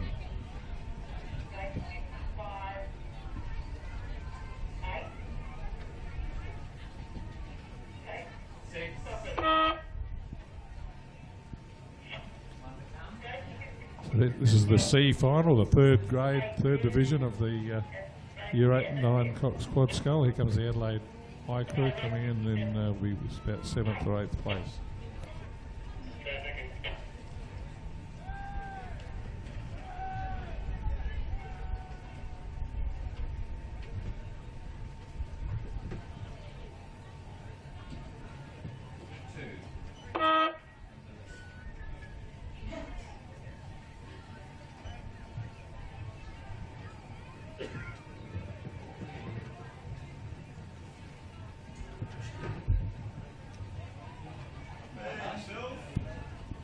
So the B finals underway with Unley, Pulteney, Pembroke, Unley, Saints, St Ignatius, Pembroke, and another Saints crew.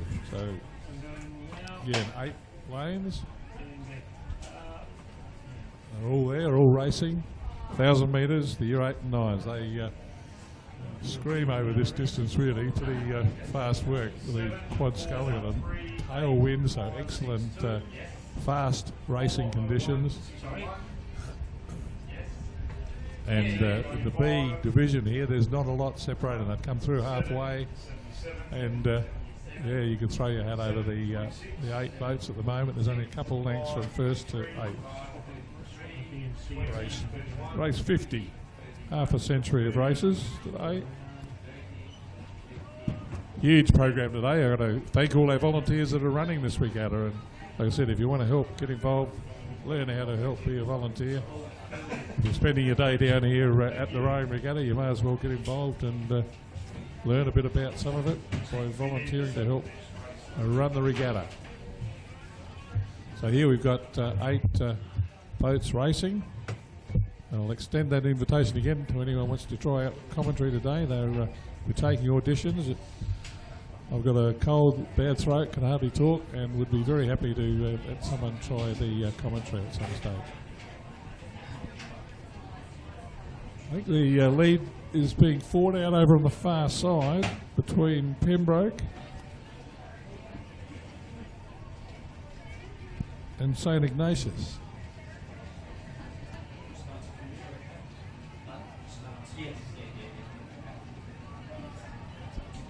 And St Peter's. It's Pembroke and St Peter's that are battling it out for this B division, the second division of the schoolboy year 8s and 9s. So Saints in the blue on the far side, kicking up plenty of splash. Both crews, beautiful long strokes, well coached, well drilled. Real credit to their crews, their coaches and their school program to be racing and rowing so well. I think Saints might just have the lead over the Pembroke crew. So Saints just take that one out, and then it's Unley in third, close third on the inside.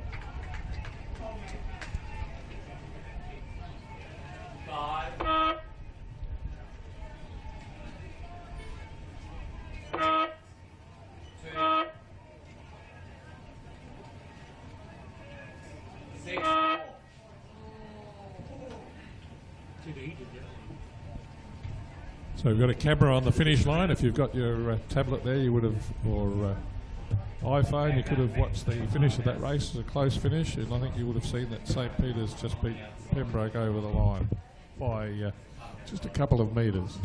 So I got 8, 7, 1, 5, 3, 2, 6, 8, 7. We're filming all the races. You can watch them on the big screen in the club rooms at the cafe, in the Boat Shed Cafe. There's a big screen of television up there showing you the live streaming. But you can also watch it on the Rowing SA Facebook and the web page.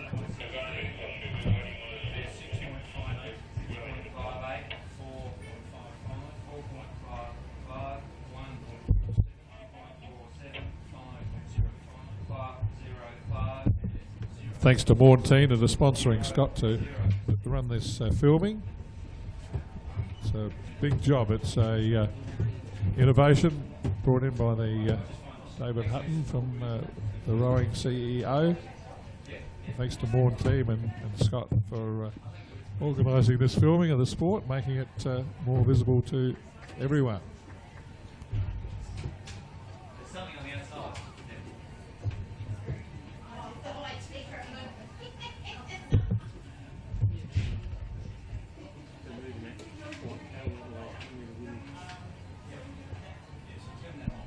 So the A boats for the year 8 and 9 quad sculls: Pulteney, Unley, Scotch, Prince Alfred, Pembroke, Prince Alfred number 2, Saints number 3, and Scotch.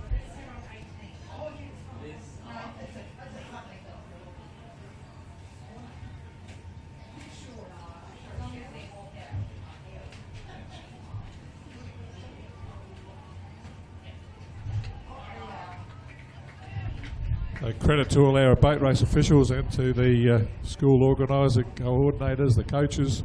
This race actually started early. They were obviously all there, ready to go. And it's the flotilla is racing this way. These are the A boats. First division of the year 8s and 9s, and there's some beautiful sculling going on out here. We talked this morning about the Australian quad scull, the Olympic world champion crew. It's a very popular boat, a very fast boat in our rowing and sculling terms. And these school crews are doing it proud, doing Australia proud. They're racing beautifully. The leading boats, I can see a Prince Alfred crew out in the lead there. And right over on the far side in the gold colours, the Scotch crew. And Unley probably running third in their famous double blue colours. But this is excellent year 8 and 9 quad sculling. These school kids are absolutely racing beautifully. Even the crews that aren't going quite so fast, they all look very good. So credit to all the school people that get their different crews here. But it's going to be Prince Alfred College take the lead. They're overlapping the rudder is Scotch College, and overlapping them is Unley. So 1, 2, 3 across the line. certainly Prince's 6, 5, 3, 1. Prince's first, Scott second, and Unley third. One more go.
So the next bracket of races are all the year 8 and 9 girls, coxed quad scull. So the first one's got Walford, Loretto, Wilderness and Scotch. And then the rest of them have all got 8 boats. So again, you'll see a fleet of racing quad sculls racing over 1,000 metres. Very exciting racing for the school kids. I'm sure they love it.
flashing face.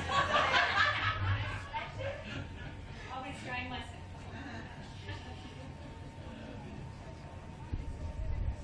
So it's the girls underway. This is the 6th division, the F grade, and it's Walford leading. Walford leading from Wilderness, Loretto and Scotch, I think in that order.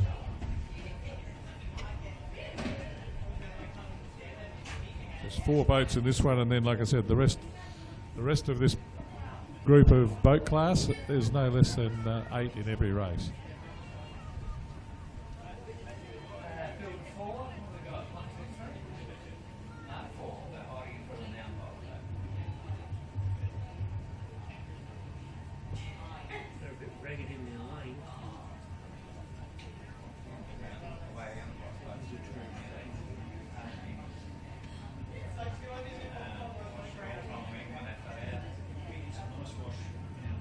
Did you today?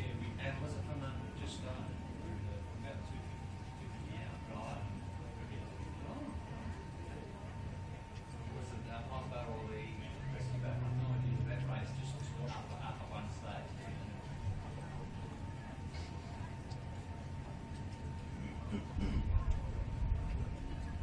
So through halfway, and it's still Walford leading from Wilderness, then Loretto and Scotch.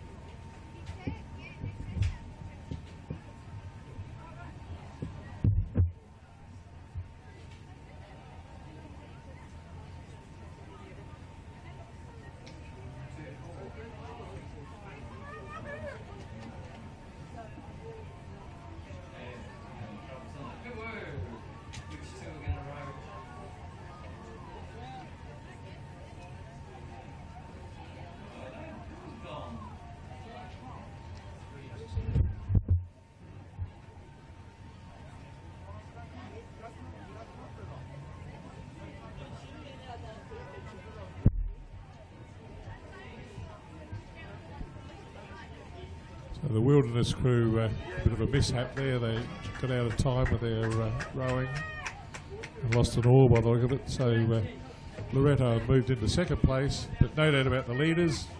Take out race number 52, it's Walford.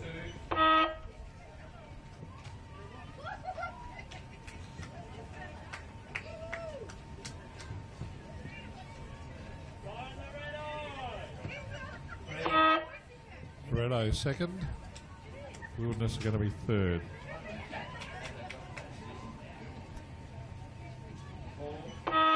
And the next race is underway already, of course, the 5th division, or the E final, with St Peter's in lanes 1 and 2, Manham in lane 3, Seymour in 4, Pembroke in 5 and 6, Walford in 7, and another Seymour crew in 8.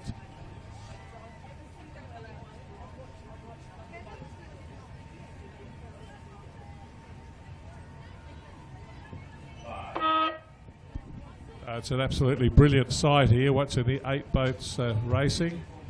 I can't see the screen, but you can, if you've got your smartphone there, you can be watching this live streaming from the Rowing SA website,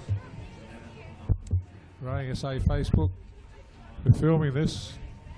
It's a unique opportunity that Mornteen sponsors doing this, Mornteen Motors sponsoring the filming. Great way for us to publicise and popularise the sport, we hope.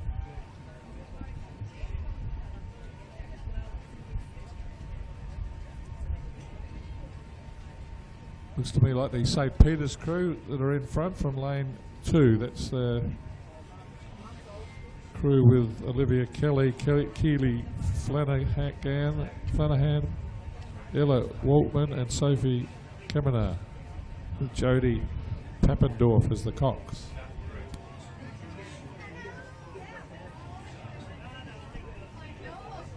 Good to see the Manham schoolgirls here, the crew from Manham in the country. Where are they? They're running about 4th.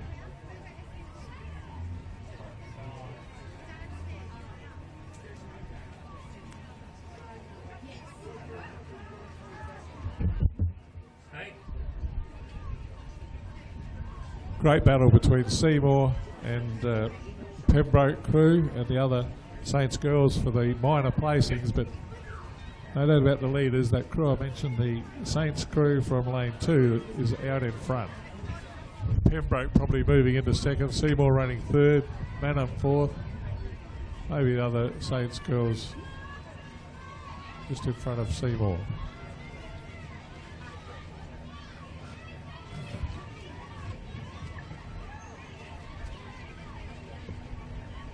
So the crew in lane 2, the Saints crew in lane 2 are first. And then Pembroke.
It's that time of day you're probably getting hungry. I just got a message that the Pulteney Boat Club are now serving hamburgers with a lot, as well as bacon and egg rolls and sausage sandwiches and drinks.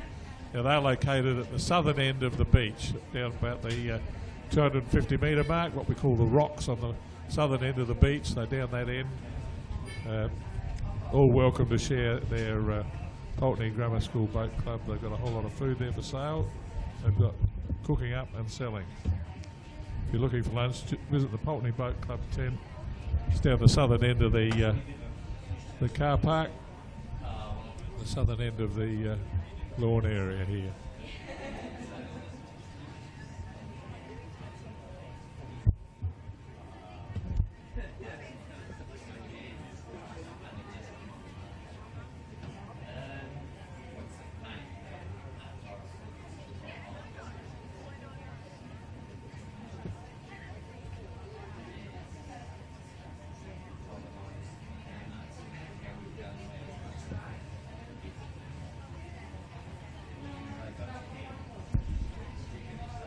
So Year 8 and 9 girls quad sculls. This is the 4th division. Well, the D final with Pembroke, Pulteney, Adelaide, Norwood, Morialta, Seymour and Saints.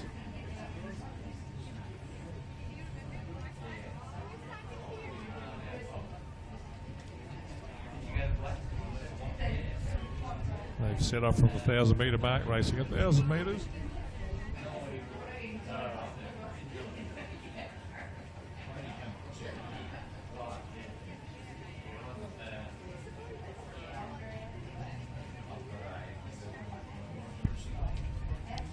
I think the Pembroke crew in lane 2, closest to the club rooms, may have a slight lead over Pulteney.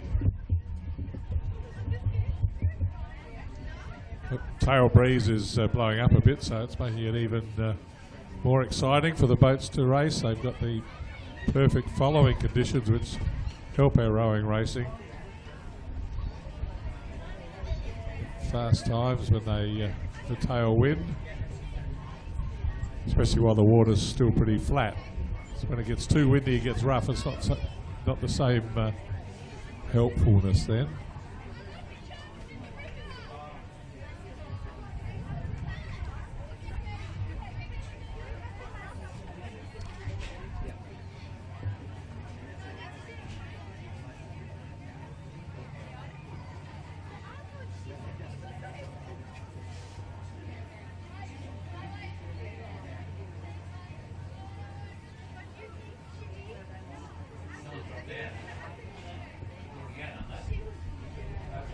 So the 4th division, or the D final for the schoolgirl Year 8 9 Cox Quad Scull. Definitely Pembroke in front as they go into the red boys. 250 metres to go.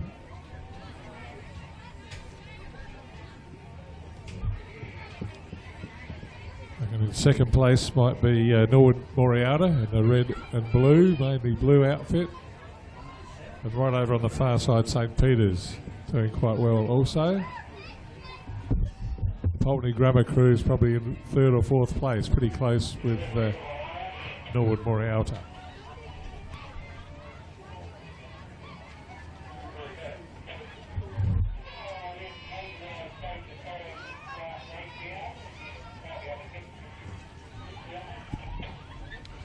So it looks like Pembroke hanging on. They've got a lead over Saints on the far side. There's nothing between Pulteney and Norwood Morialta. That's Pembroke across the line, a win to Pembroke in race 54.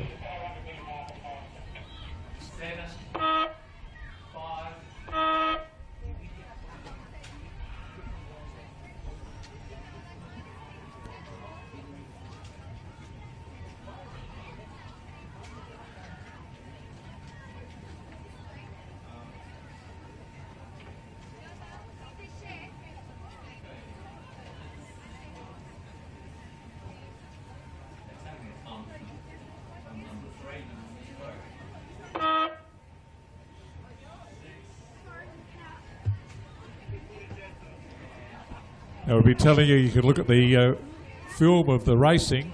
The results are also live if you look up on your electronic media on Rowing Manager. Rowing Manager, you'll find the results. Rowing SA, Rowing Manager. The live results are also printed at the finish line here. A few minutes after the race, give them time for the officials to do that, but you can look up the results live on Rowing Manager on your smartphone or electronic media. Meanwhile, race 55, the C final, the 3rd division of the Year 8 and 9 girls is underway with in the quad sculls with Loretto, St Ignatius, Unley, Wilderness, Walford, Scotch, Pulteney and another Unley crew.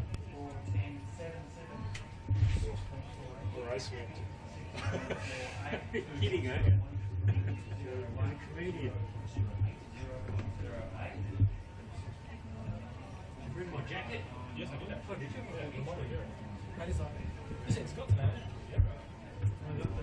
Racing from the 1,000 metres is tail breeze helping them skim along. They're going very fast.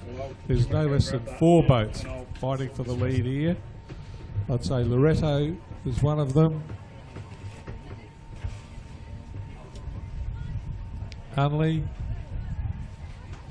Walford,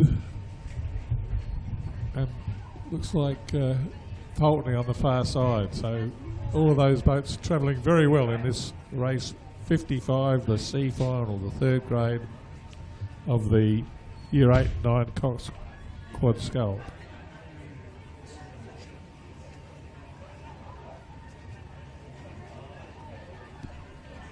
So they've sculled into the red buoys. So again, there's already 4 boats there, so half the field are within a length or so of each other.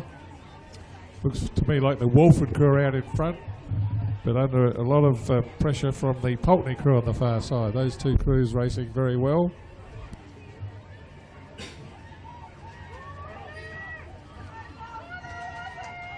So Walford in the slightly lighter blue with the yellow trim, and Pulteney with the darker blue with white trim.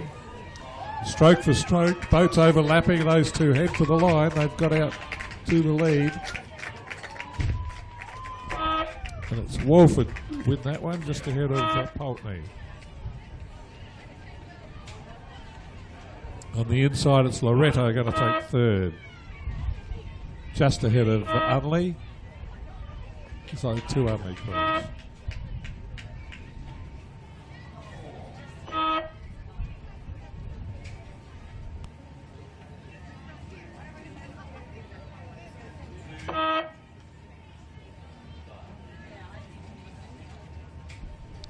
So I've been telling you that we're filming every race. You can see it on the Rowing SA website, on the Facebook. But also been reminded to tell you that you can look up the results as soon as they're processed. They're being put online on the Rowing Manager website.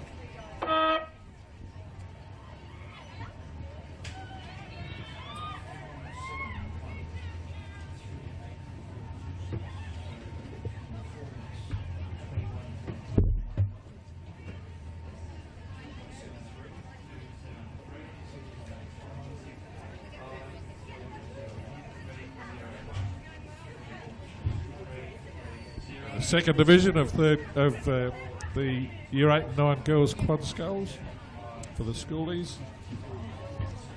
Got Wilderness, Adelaide, Loretto, Seymour, Saints, Unley, Saints and Wilderness.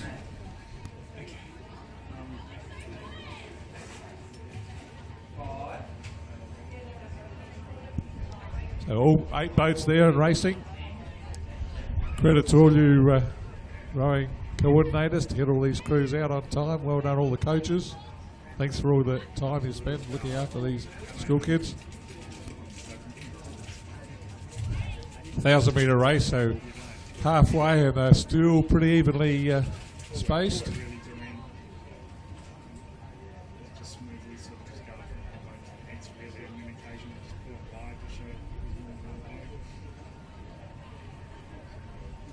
Maybe the Wilderness crew on the inside slightly in front. They're certainly travelling very well, but there's not much between a whole host of these boats in this second division or B final for the Year 8 and 9 girls coxed quad scull.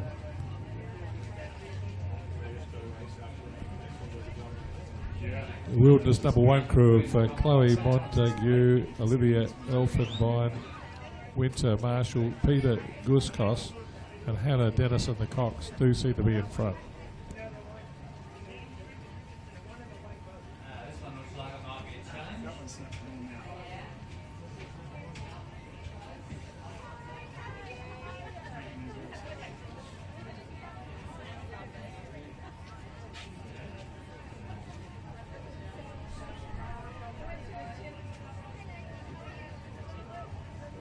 Yeah, I'm not sure what I was thinking because we were able to go right down to the end of the lane and we were able to shoot the lane and focus on the cars and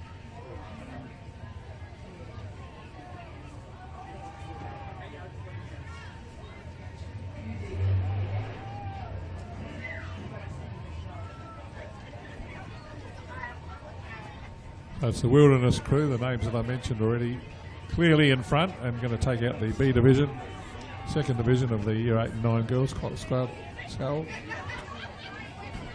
only have moved into second place, and there's just a whole handful of boats all together there. Unley and the other Wilderness crew on the far side, Saints and Poltony by the look of it.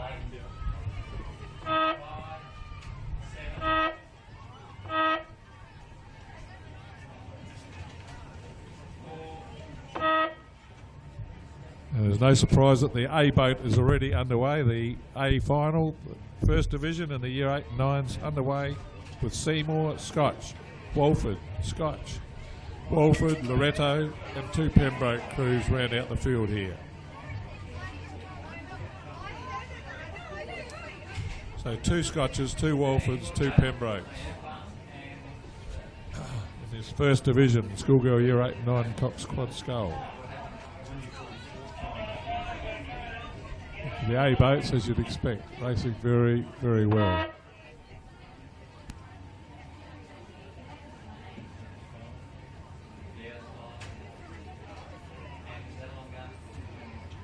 We won't take a time on it. We've got 2 boats pulled out. Sorry.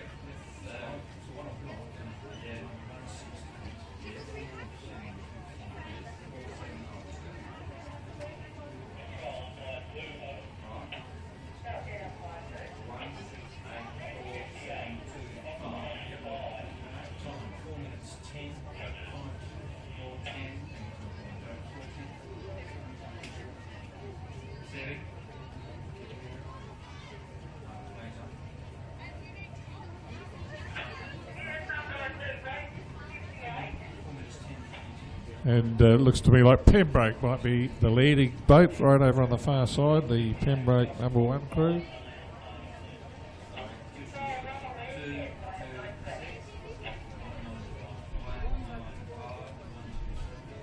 Pembroke in the green with the gold slash, Kelly Tam, Jessica Slade, Eleanor Harper, Rosa Hood with Kate Crowley, the Cox, coached by Stephen Jimenez.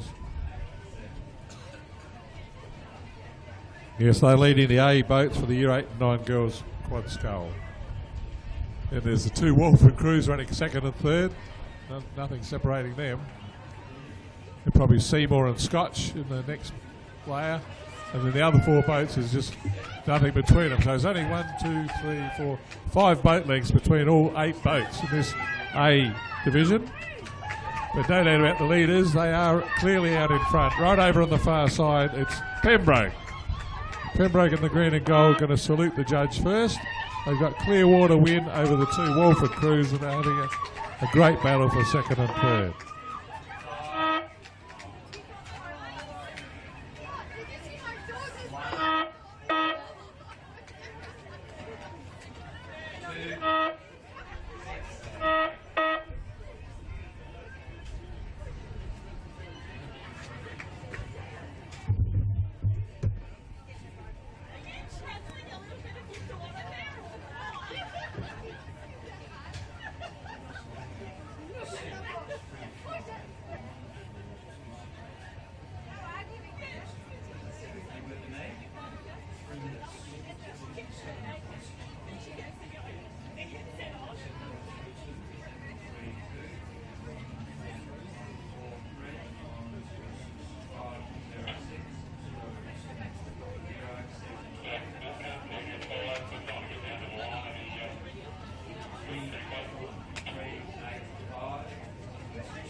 Got 3 Masters races now. We've got a men's double scull, then 2 divisions of the women's single scull in Masters.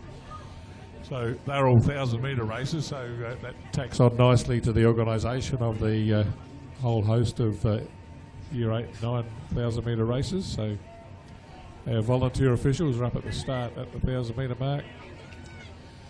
I'll send these aged masters away. We have the whole rowing community at a regatta like this. We've got the school boys and girls.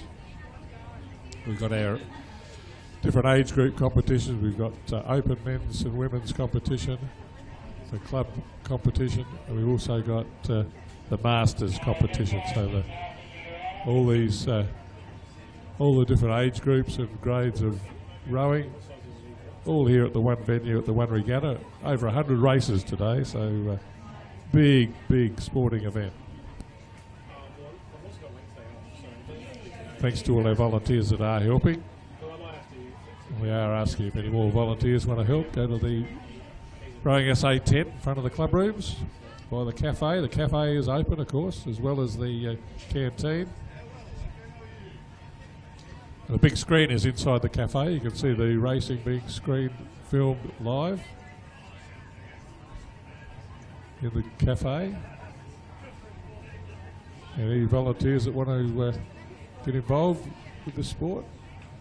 Also, there's a whole host of new club merchandise there, rowing merchandise, t-shirts, caps, visors, great Christmas presents, all for sale there at the Rowing SA tent.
I think you can see now the logistics and their possibility of that.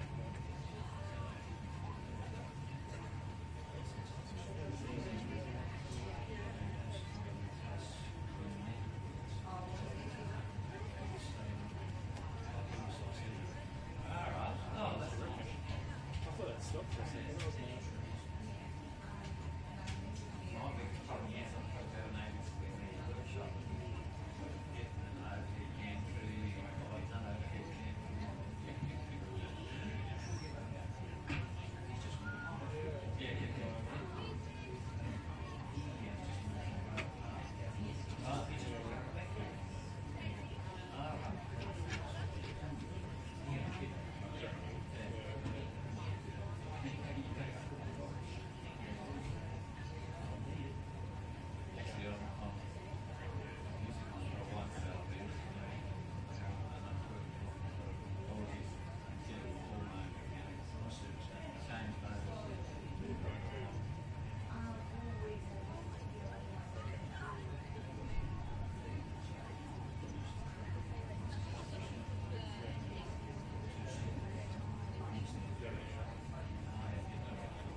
So we've got the Masters men's double scull on the Regatta course, and the two crews on the far side and on this side are battling for the lead. That's Riverside on the far side with Ray Harris and Paul Gunson. Ray Harris, a former Kings Cup rower and the state sculling representative for Railways. And John Banks and Max Lindsay in the Manham colours, closest to the club rooms.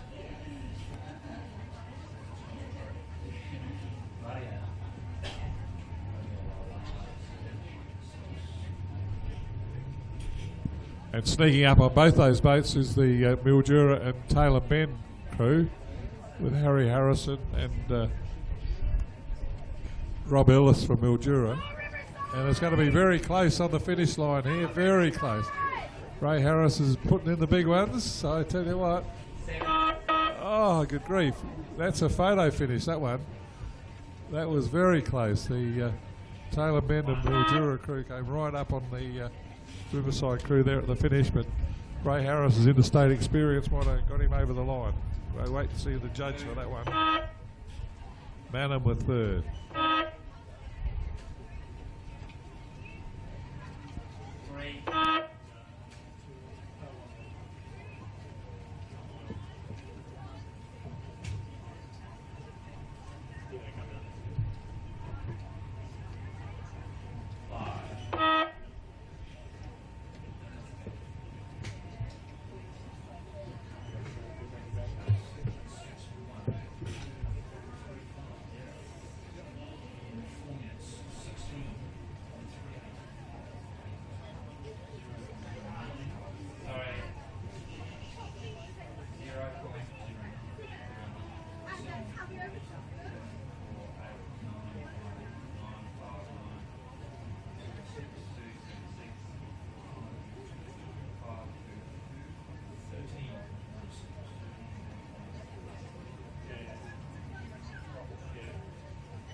So this is the first of the women's single scull, and it looks like one of the Port Adelaide scullers. I'm not sure which one it is.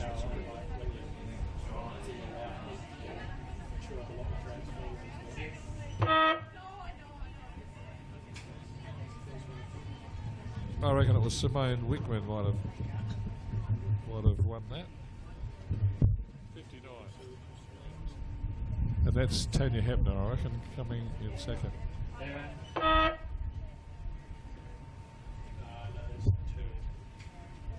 Yeah, Simone Wickman was first, Tanya Hebner second, and that'll be the other Port Adelaide sculler, Lisa Simpson, going to be third.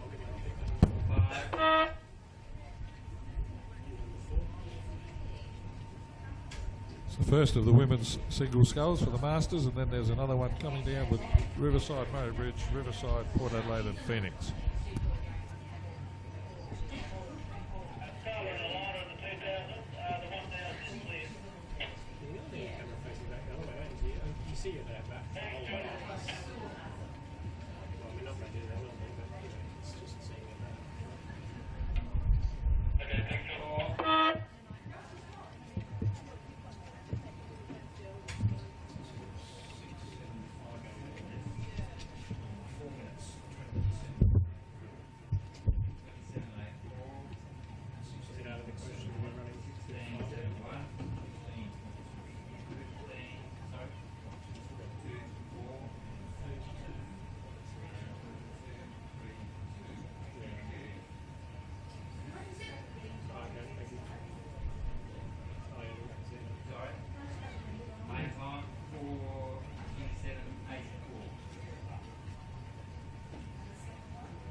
So this second division of the Women's Masters is a bit closer. You've got Gordana Kalange from Riverside and Caroline Muzzeret from Phoenix, who were the go markers. Still racing side by side as they started. Jeanette Cordwell is catching them from Port Adelaide. She had to give away a 22-second start, so well done by Jeanette Cordwell to pick up some of that time. Murray Bridge Sculler also catching those two front markers.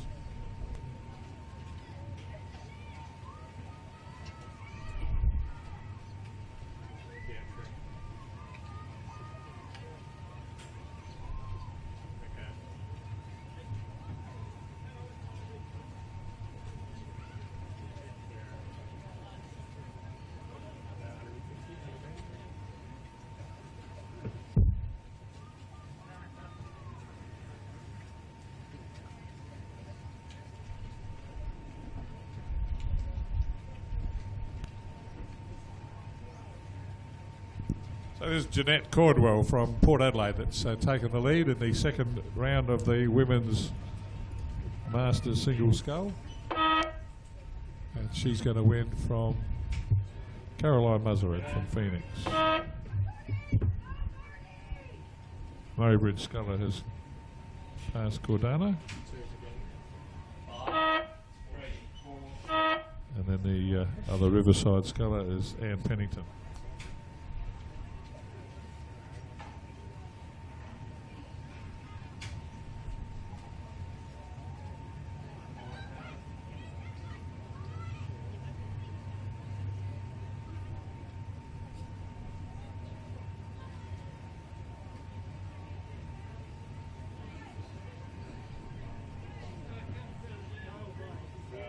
That's 150 yards.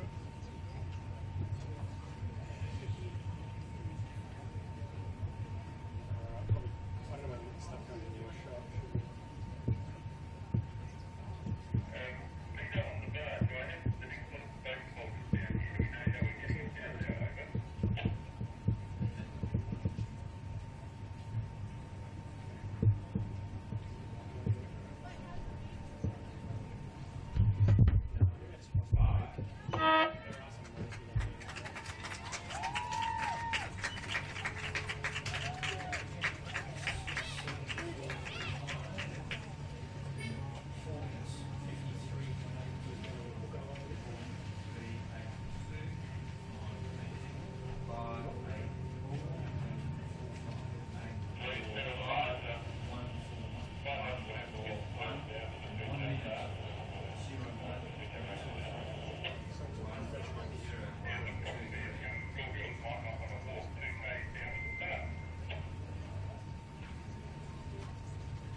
The next couple of races are under 9E men's double scull. There's two divisions of that. You've got Adelaide Uni, Phoenix, Norwood Morialda, Saints and Port Adelaide in the first one, and the second one Phoenix, Saints, Pulteney and Adelaide. And there's a row over for the Open Men's Coxless 4 and then Open Men's double scull after that.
It's a good close race in this under 19 men's double. You got the Phoenix crew in the red and white, and the Port Adelaide guys over on the far side in the black and white hoops. Both boats got the rating stoked right up, so they're finishing very fast. Loving these tailwind. They've gotten right away from Port Adelaide and the rest of the field. Good to see great competition between Port Adelaide and Phoenix. So the oldest club in South Australia against the newest club. And Port Adelaide just hang on to win that one. Port Adelaide ahead of Phoenix. Looks like Adelaide Union going to be third.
Still on me. Oh, yeah.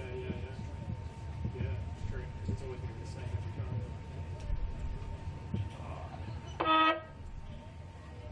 Oh, yeah.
Now this looks like Pulteney are leading in the next event, the race 62, the second of the under 19s, and that's Finn Bruning and Saban Jerkic.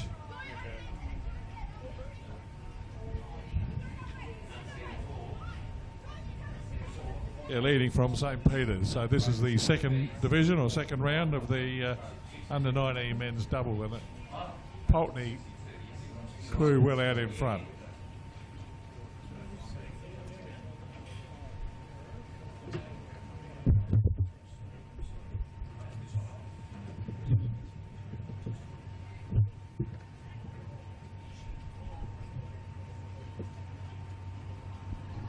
So there's a win to Pulteney, first over the line in the second round of the under 19 men's double.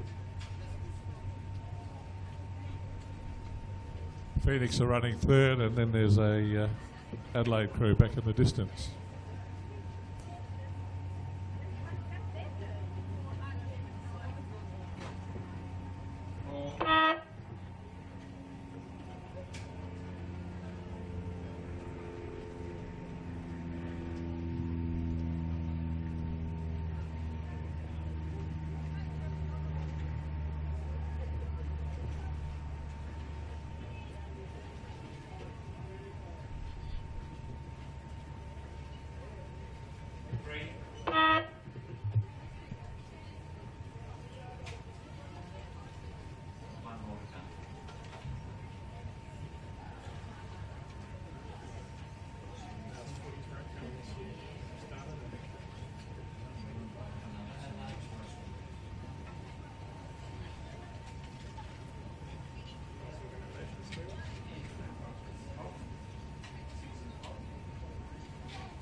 up with comms though.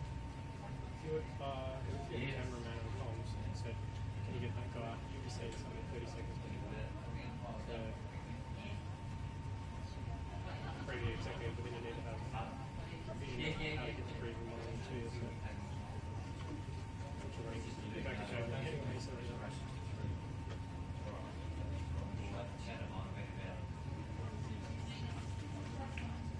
this is 64.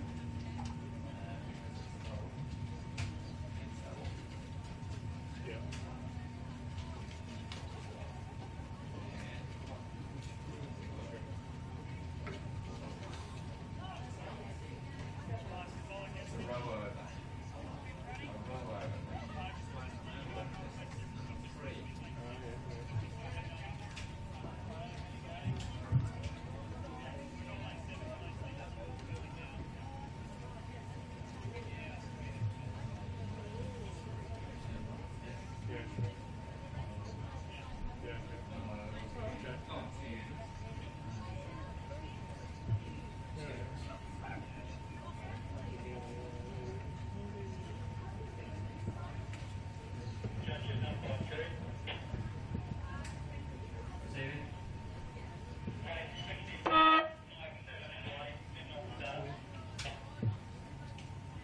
Thank you.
1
Uni!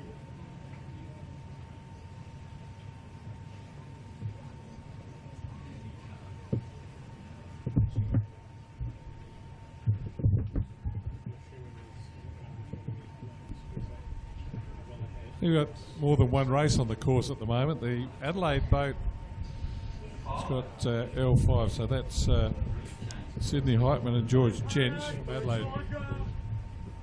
And then there's two girls from the next race, the second boat over the line from Adelaide Uni. So they've obviously won the women's event, I think.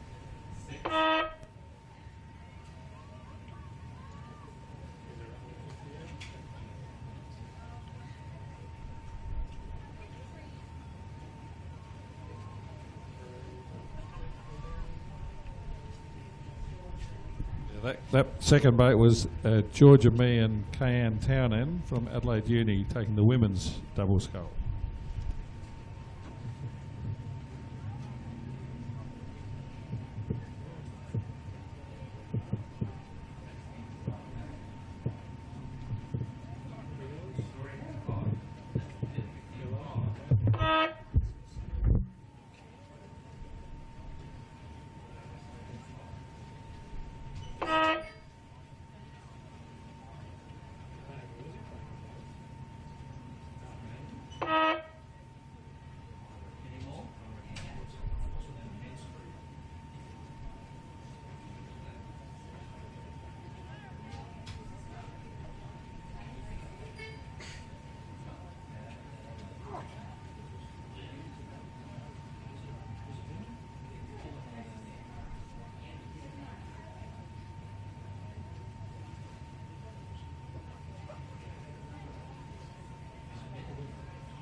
And I reckon this is race 66 now, the Open Women's Double Scull, the second race. That wasn't, no, that was under 19, that first one, that under 19, those girls. So this is the Open Double Scull. It's Port Adelaide leading Peter Terrell and Alexandra Fry leading the Adelaide crew.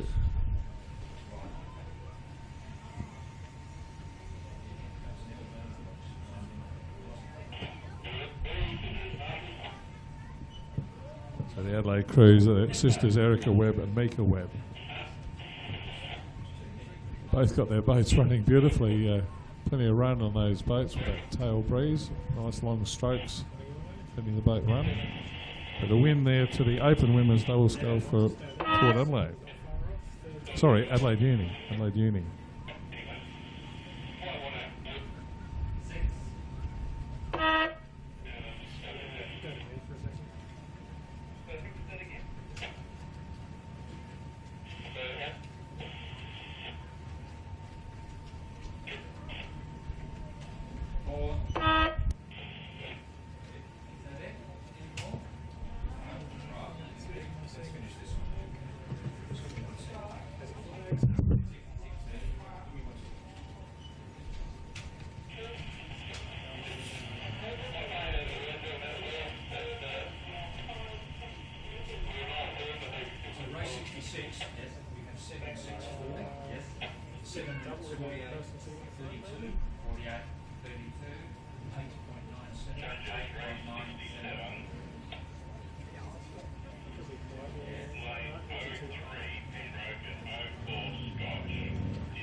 Race 67 is the under 19 men's coxed 4. And it's St. Peter's leading from what looks like an Adelaide crew to me. So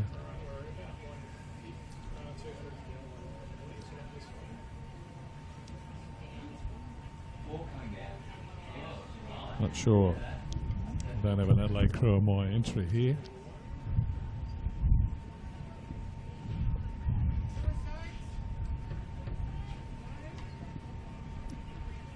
It's definitely the Saints crew. Oscar Moore, Oscar McGuinness, Angus Dawson, Maxwell Fisher, and Indran Mukherjee winning that event. This is an Adelaide coxless 4 here.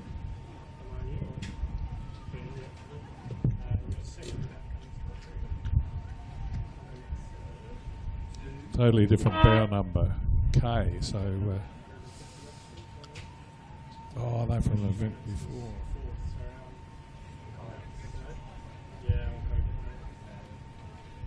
They were from race 63, that Adelaide crew, doing a row over.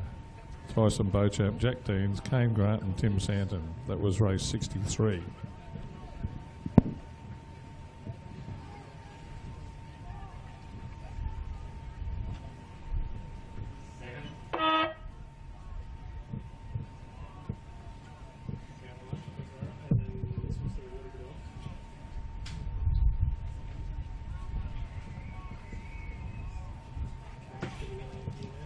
So second in that race is St. Ignatius. Now, that lane 2 was an addition.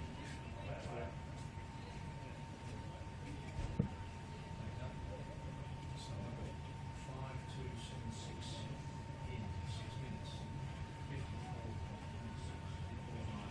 54, 12, 8, 6, 31, 9, 2, 31, 9, 2, 19,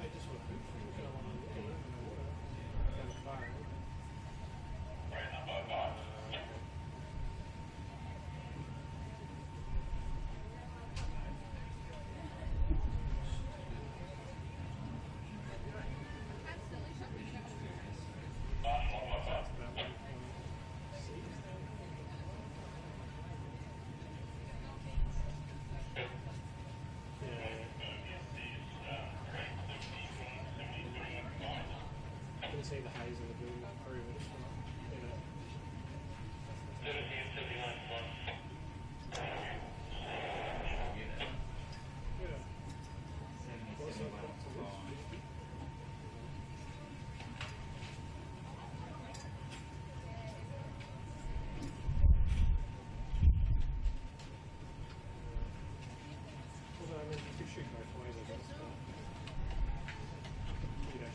You'd see their faces on the way up. Otherwise, you might get a best of both.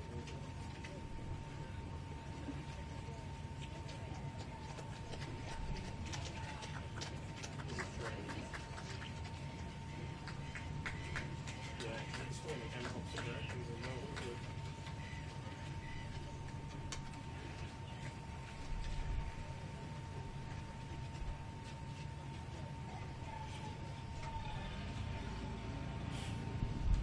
So the second division of the under 19 men's coxed 4 sees Norwood Moriarty crew way out in front, ahead of Unley, Pulteney and St. Ignatius. So the Norwood Moriarty crew of Josh Telfer, Zach Bastick, Isaac Allen Henson, Max Partington with Cheyenne Phil the coxswain.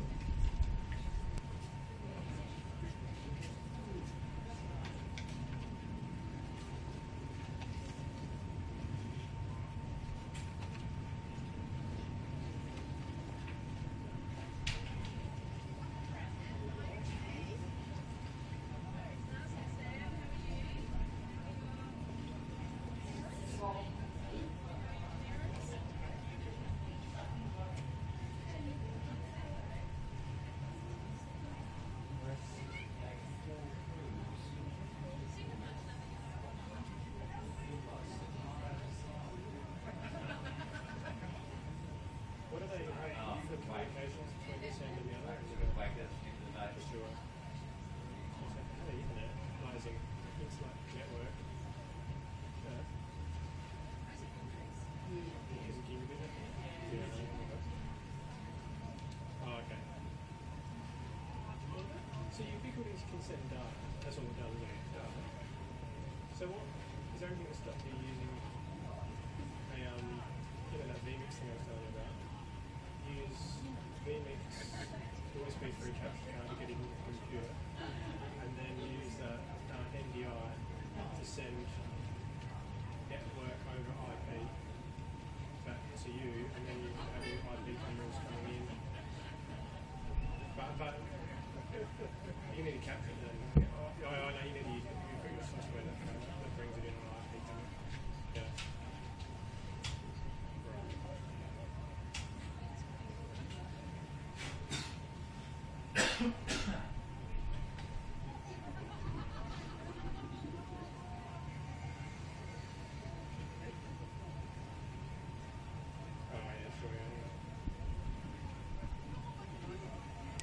So this is the Norwood Moriata crew winning the under-19 men's coxed 4 Division 2, the second round of this race, second race for the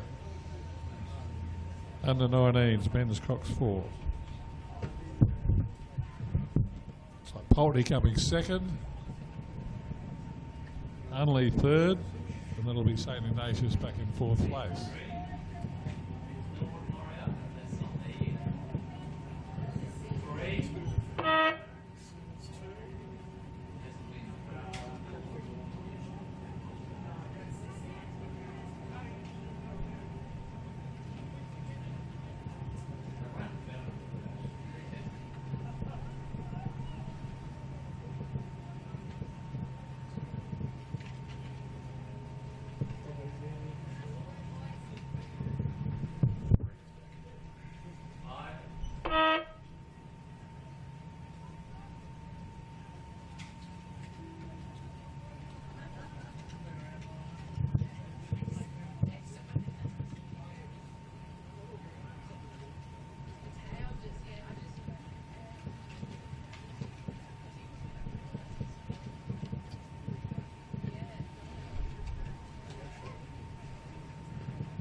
So we've now got two races for the under-19 women's coxed 4s.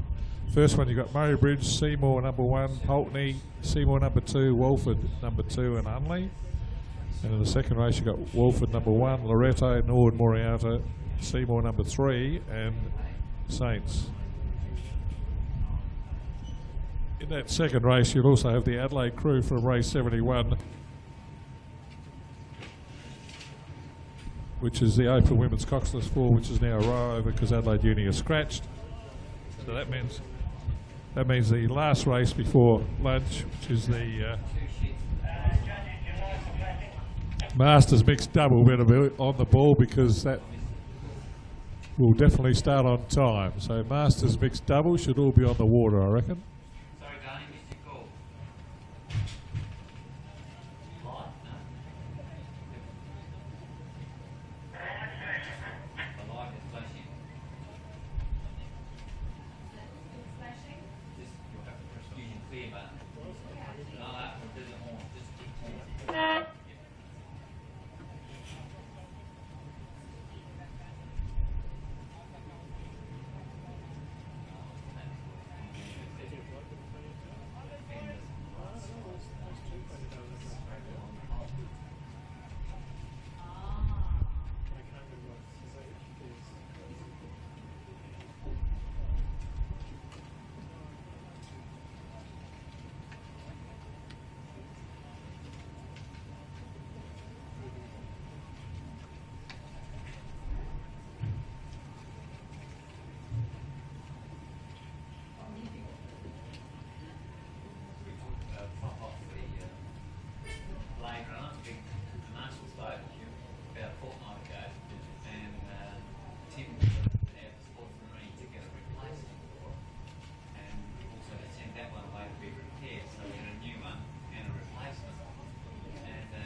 Good race here between Pulteney and Seymour. The crew's in lanes 3 and 4.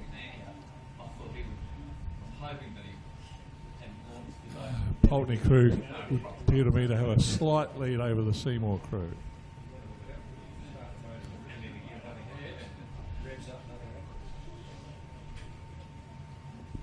Those two seem to have cleared out from the rest of the field.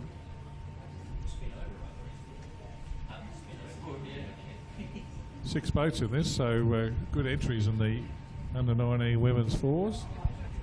Good experience for the under 19s. Murray Bridge in probably holding down third place. Race 69, under 19 women's Division 1. Total of 16. 2,000 metre full distance race for the rowers here.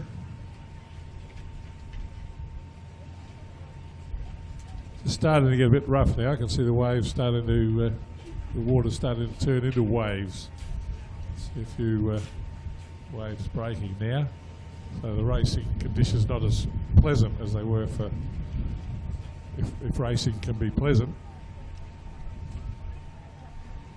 Bit of an oxymoron there that can be racing in good conditions that are pleasant, but water was very flat with the tailwind for much of the morning, but it's just starting to get a bit choppy now.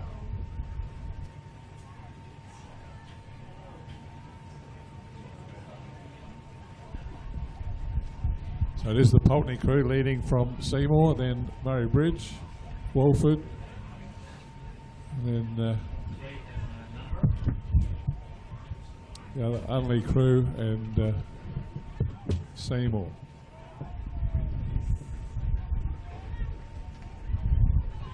So it's the Pulteney crew of Sophie Radford, Lucy Tazanovic, Tilapia, Carlos Phillips, Noah Mole, Ella Mitchell, and coached by Phil Bleasing that's won that race. From Seymour, second, Murray Bridge are going to be third.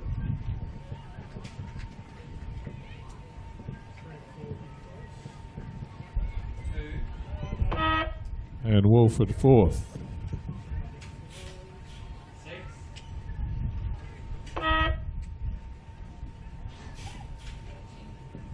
Only Torrens crew are going to be fifth, and the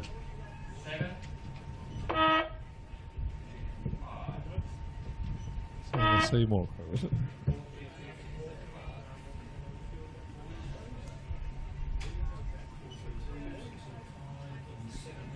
So the Adelaide women's coxed from race 71 that could be rowing over with this next one, which has got Walford number 1, Loreto, Norwood Morialda, Seymour number 3, and St Peters.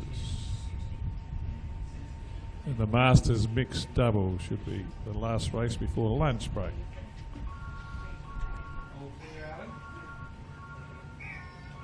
Now the next one, 70, 71, I believe, supposed to combine. Yeah, so got 1, 2, 3, 4, 5, 6, 7 possible. It's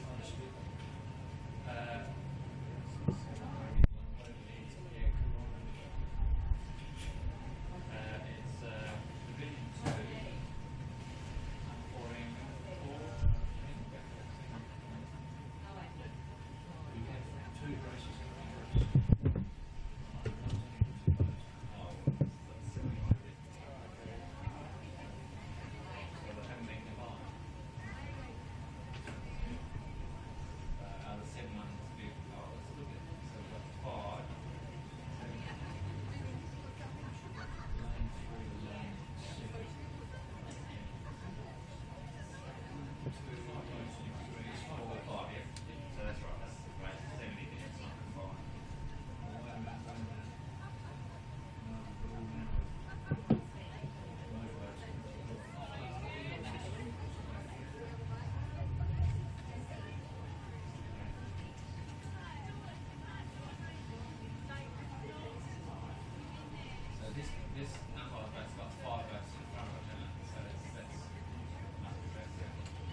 So the Adelaide crew here is from race 71. That's a row over for the Open Women's Coxless crew. And Dodgy Seaman in the bow seat, or two. Looks like a Loretto crew on the far side. The Loretto crew that I've got on my program should be in lane 4.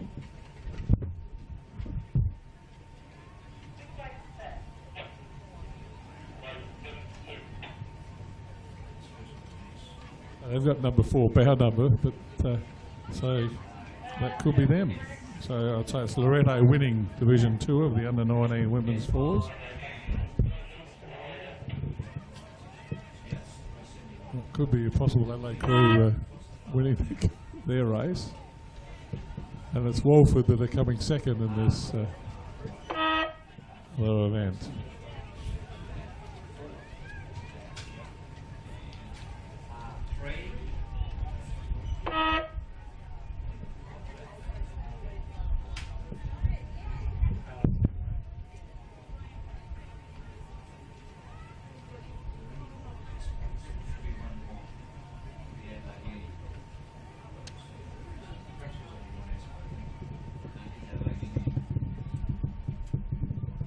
Saints girls are going to be third. The Seymour crew just holding off Norwood Morialda. Saints girls third, Seymour fourth, Norwood Morialda fifth.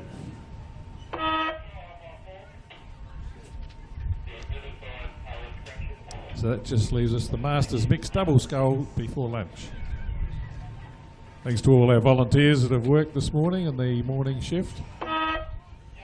Don't forget, if you want to be a volunteer or get some merchandise, all that stuff's available at the tent. The results are all live on the rowing management system, and the races are all being filmed today, thanks to our live streaming. Thanks to Scott and to Morntein Motors that are sponsoring the filming. Much appreciated. It's the second time this year we've tried the filming of the racing, and it seems to be working quite well from here at West Lakes. Right, message received and understood.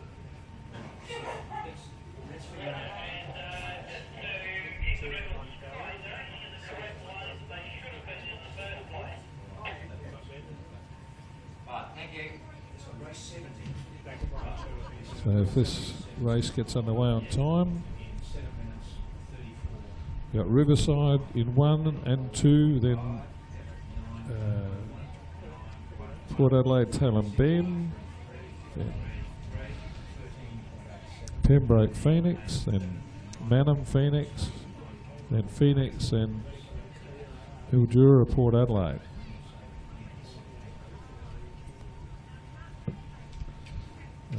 T8's scratched.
So they're underway in the mixed masters double sculls. I like saying it that way.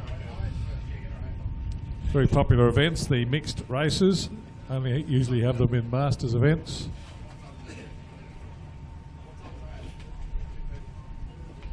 I've been to World Masters events all over the world. Last year they were in Belgium. I was there, and the last day is of a World Masters competition is all the races are mixed. The 4s, 8s, quads, and the double sculls, for instance, are very popular events. They're only a recent thing. The first World Masters I went to in 1984, they didn't have any mixed races, but they've become a popular event. World Masters, when I first went, was a one-day regatta, then it became a 2-day regatta. It's now 4 days of racing, with a race every 2 or 3 minutes, all day, usually a couple of hundred races each day. So these mixed masters are different times, starting off depending on their age. So the crew out in front looks very much to me like Mildura. Mildura and Port Adelaide on the far side. They look like they're in front, and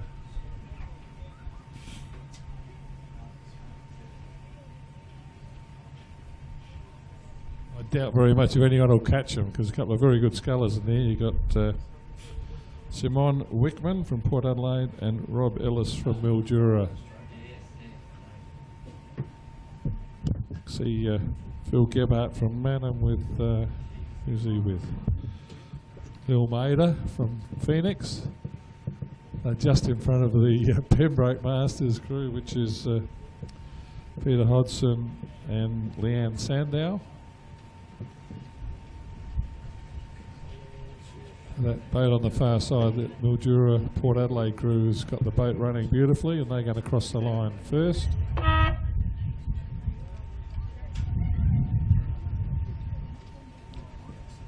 And Manham Phoenix just hang on to second.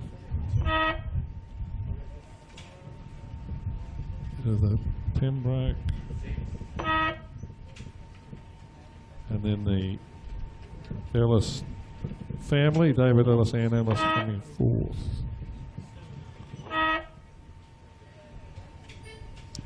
So that's the Masters men's double, and that's a lunch break. Enjoy your lunch. Thanks to all the volunteers that have worked this morning, and all the club people that have got all the clubs and crews and schools organised for all their races. Well done.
What size is it?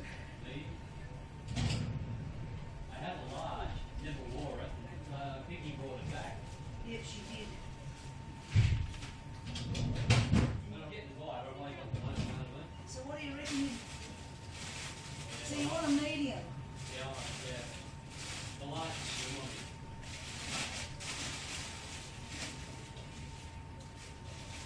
Shot I don't think God, they've only got meters. That large is on there.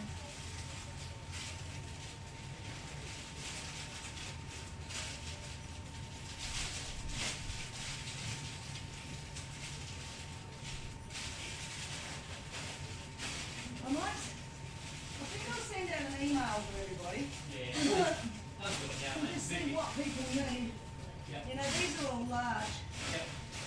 That's all good. I thought if you were taking orders, I'm you might going get to. the medium, mate. Uh-oh. No, these are all larges. Yeah, no. Where's the... Guess what?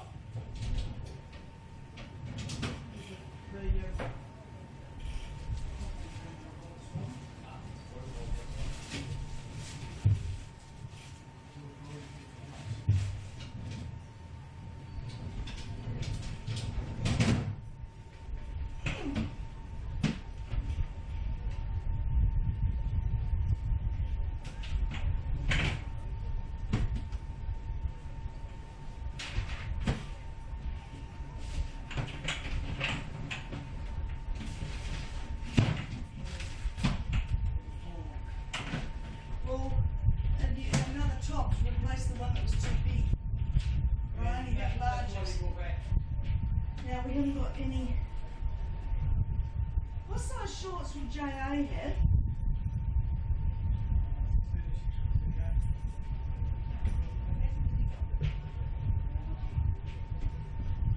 What's a 36? 92. Large.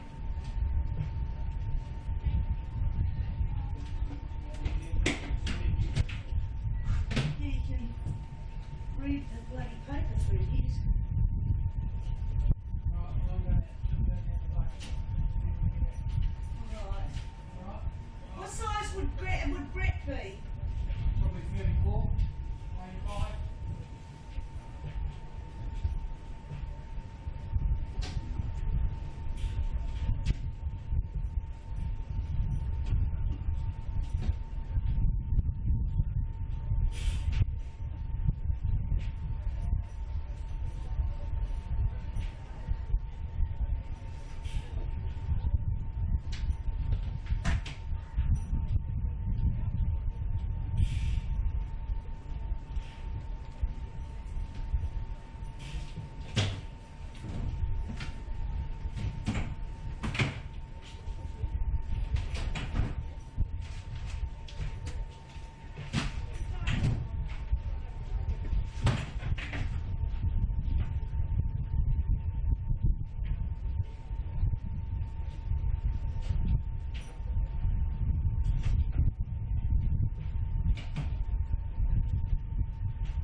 Very. You can go to Gary. Yeah. That's my shot around 8 years. I was around that. Oh, yeah. And the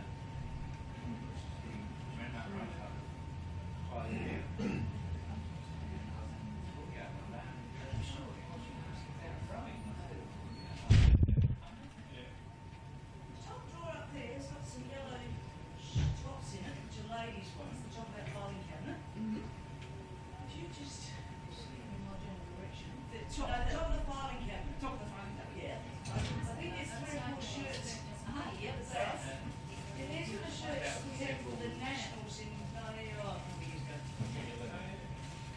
It was all of them.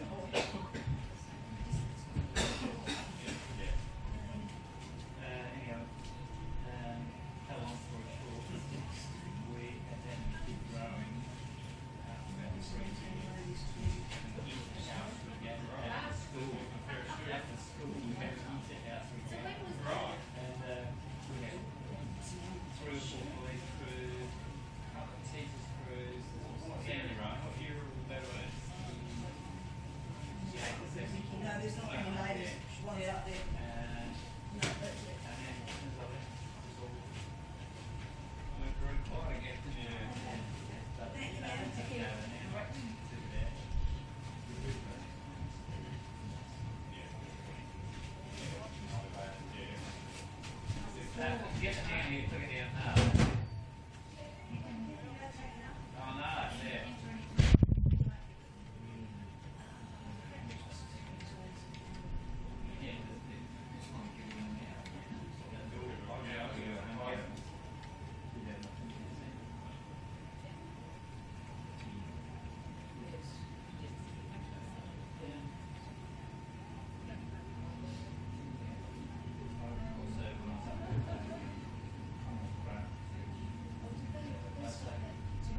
better win without me. Yeah, they better.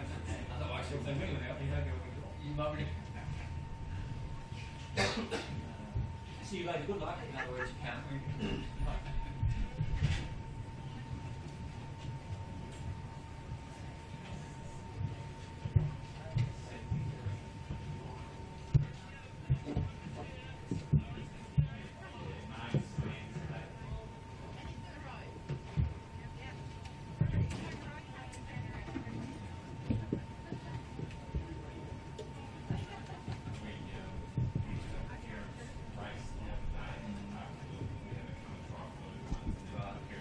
Welcome back to racing. It's the Masters Men's 8 between Adelaide Uni and the Manham, Phoenix and Pembroke Masters composite crew. Two very good Masters 8s, both in the same age group, so they've set off racing for this afternoon. So welcome back to racing. Welcome to this Rowing SA Regatta. Big regatta. Don't forget, all the races are being filmed. You can see them on the big screen in the cafe at the finish line.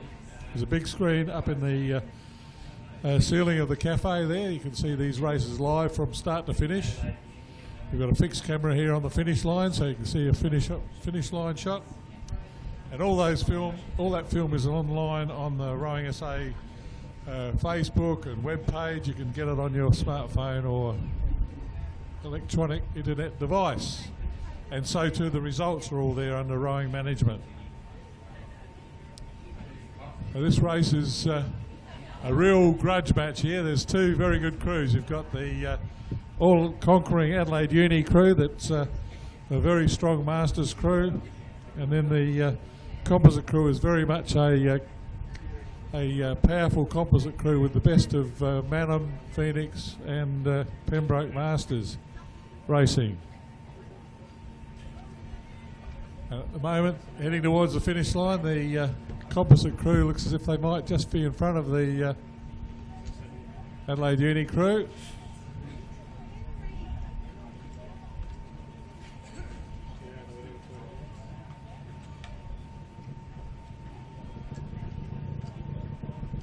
So these two crews are same age group, so they left together, and the composite crew have got about a length lead over the Adelaide Uni crew.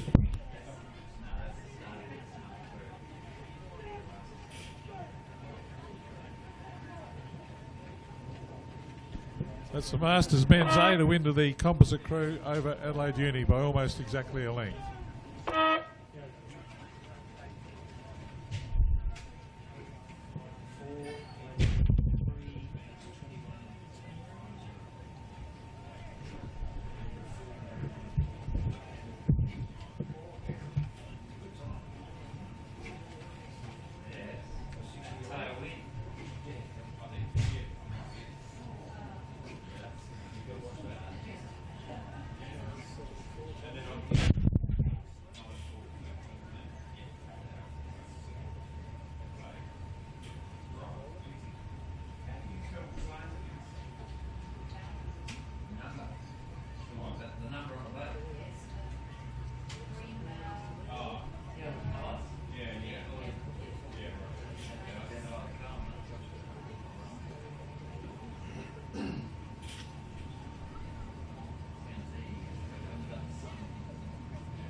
Yeah.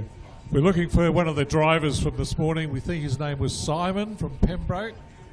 You've left something in the boat you were driving. If Simon from Pembroke, one of the volunteers that was driving the boat this morning, if he could come down to regatta control. We're looking for Pembroke. If you could spread the word among the camp there, if one of your, we think it was Simon from Pembroke that was a volunteer boat driver for the officials this morning. We need him to come to regatta control. Thanks. He's left some of his gear behind.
So this is the Masters Women's 4, a coxed 4 race, and it's the Port Adelaide crew leading from the Riverside, then Phoenix.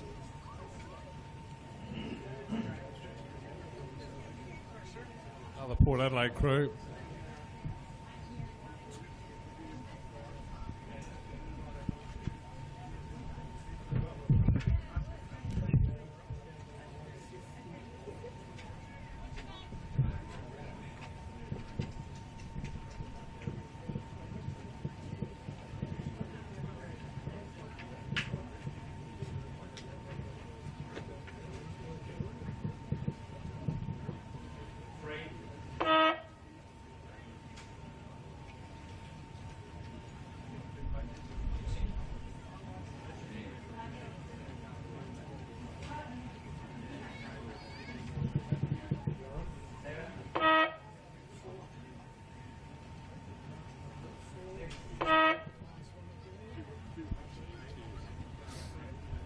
He's chasing some bow numbers from the morning session.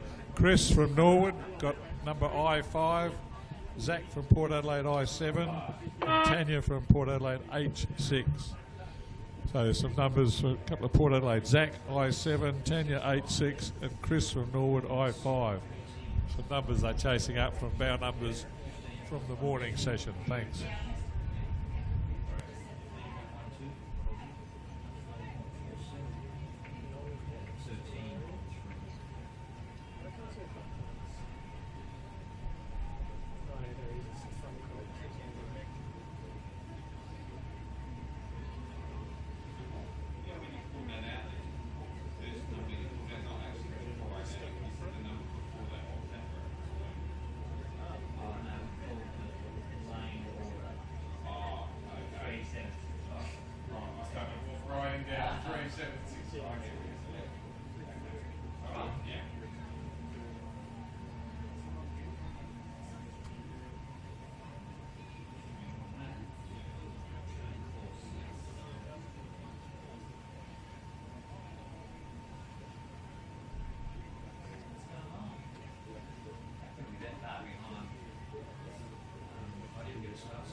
They've got a brace of school races, the 2,000 metre open 4s for the boys and girls.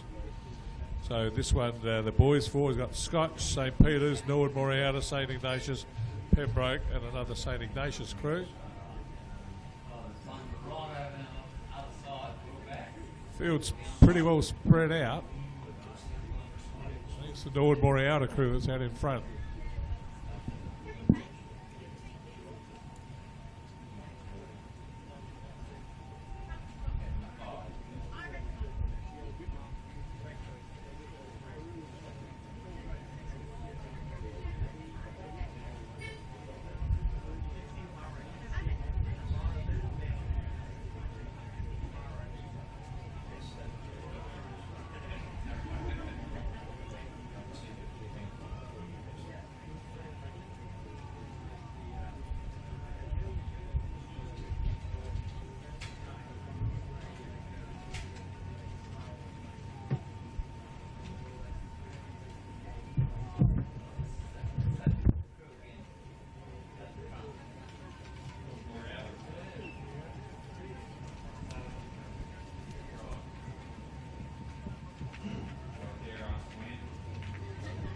So this is the Norwood seniors in their schoolboy first 4. The Norwood Moriata, Josh Telfer, Zach Bastick, Isaac Allam Henson, Max Partington, with Cheyenne Thrill. The coxswain, that's leading that crew over the line, and that St Ignatius running second.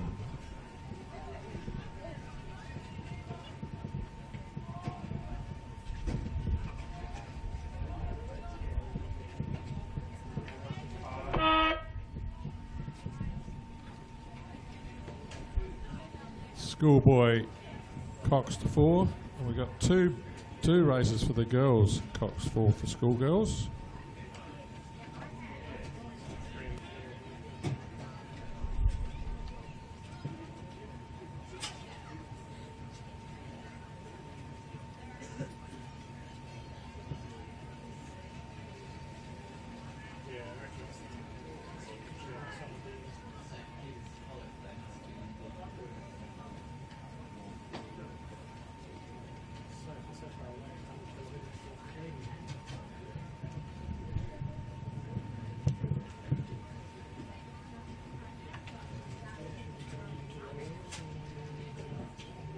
The lane 3 crew is St. Peter's in the all white, where they've got the blue blades. So that's St. Peter's. They're just going to fall over the line in front of the other St. Ignatius crew.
Quick message for Scotch College, Katie, who just picked up J5. You've got the wrong number. Katie from Scotch College. The Scotch College people, someone spread that word that Katie from Scotch, she's got the wrong number, J5. I can't see Scotch College. Must be here somewhere. You can spread the word, the Scotch College, Katie, J5 got the wrong number.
The second race for the schoolgirl coxed 4.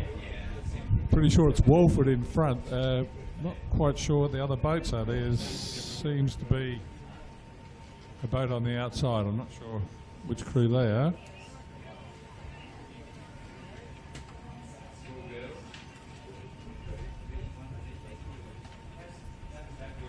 I'm pretty sure that the Walford crew is in front. There seems to be a crew outside of them.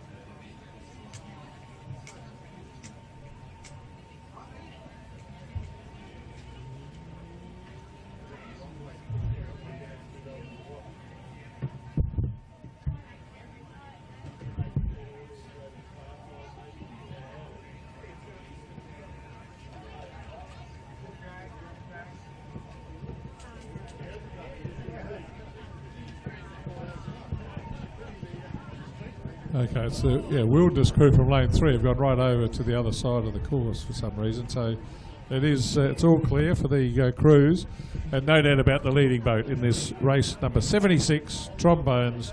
It's the Walford that are taking out the Schoolgirl Coxed 4 Division 1. That's the first division, first round. And that's Wilderness are going to be second, Unley are running third, and Seymour fourth.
The fact that you said, why do you think it could affect us?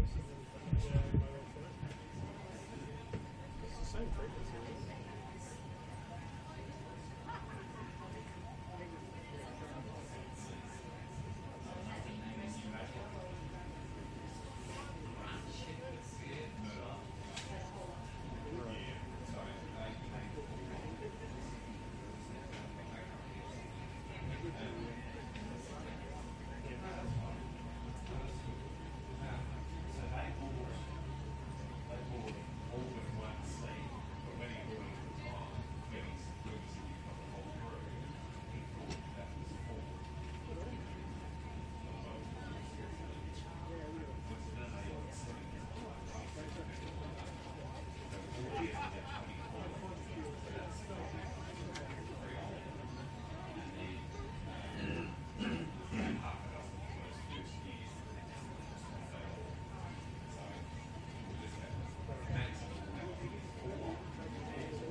Top of 790 there.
5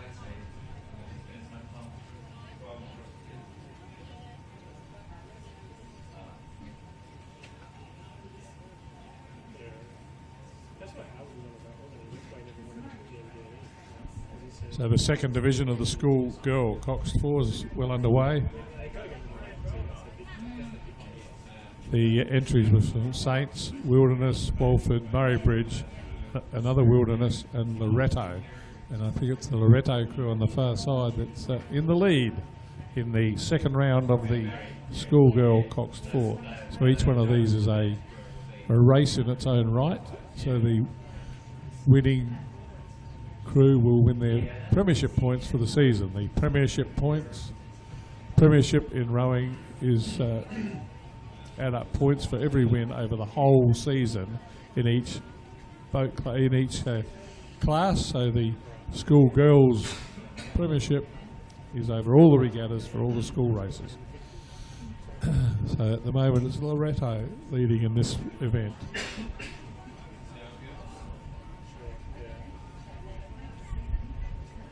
Looks like the Loretto crew of Rebecca Cock, Emily Scudder, Hannah Sexton, Holly Ashworth, Lucy Sullivan is the Cox, coached by Tom Doornbos, leading from Walford and then Murray Bridge.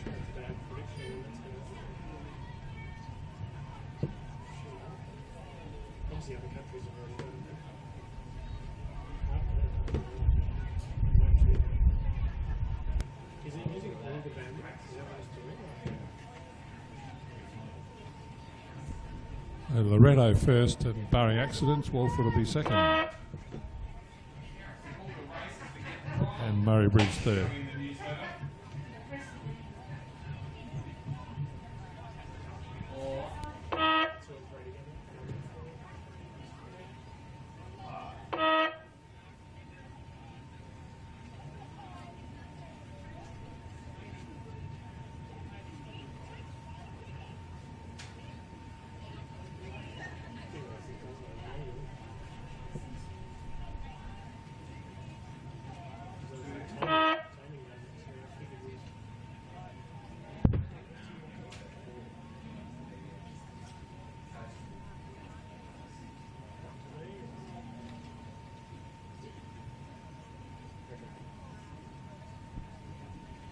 Very big regatta program today, and thanks again to all their volunteers for helping put this over 100 event regatta together, which included the state team selection trials, so that boosted the size of the regatta up to our biggest one for this season so far.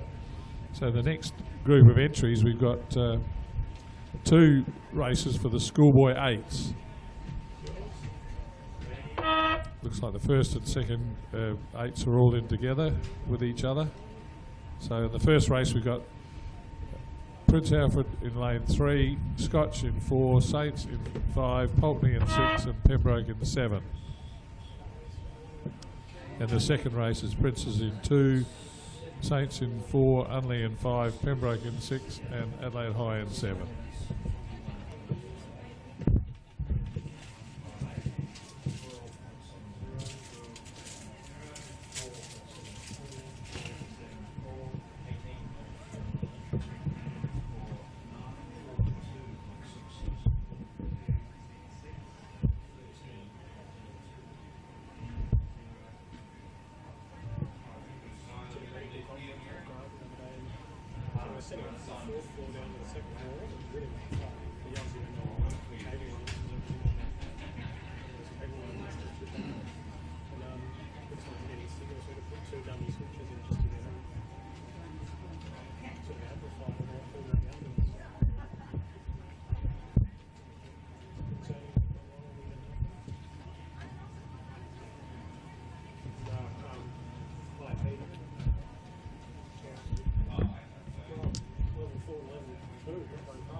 So in the first division of the schoolboy eights, it's St Peter's that are leading Scotch. The crew in the middle, St Peter's leading Scotch. They're on the side of them.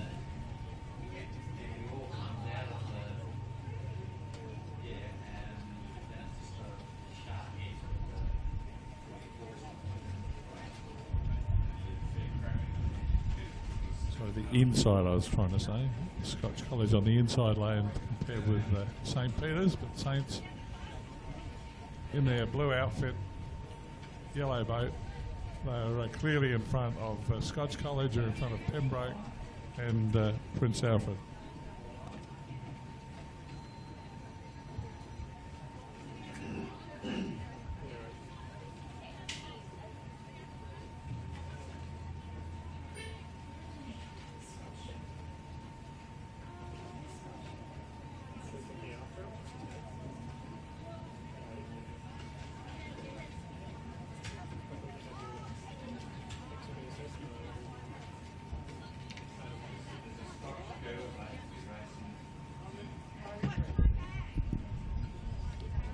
So this Saints 8 in the schoolboy 8s is certainly rattling along very well. They've got the right sort of rating there for these conditions, I think. The boat moving quite well, but the good pace in the rating there, running with the tailwind.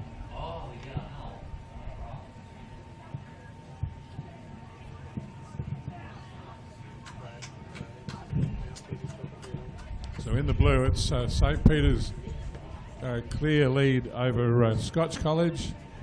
Then there's Pembroke running third, Pulteney fourth, and Prince's fifth.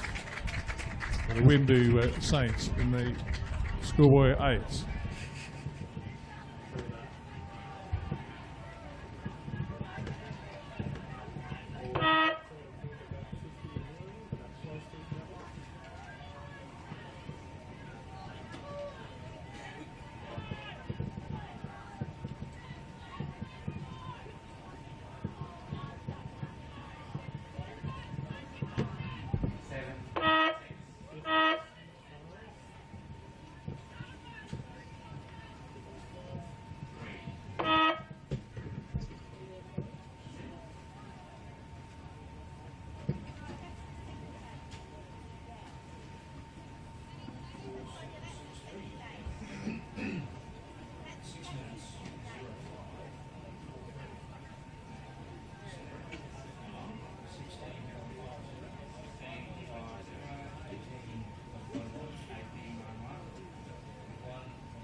So in the second division of the schoolboy eights, it's Prince Alfred College that are leading. Prince Alfred College closest to the club rooms.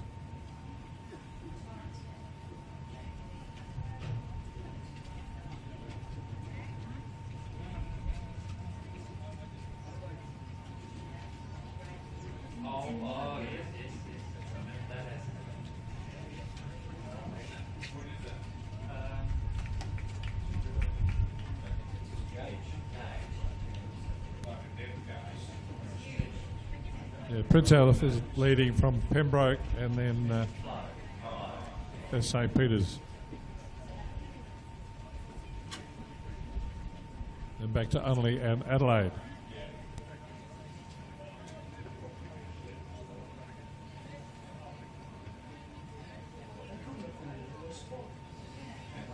Once they have a camera on the picture back to Germany,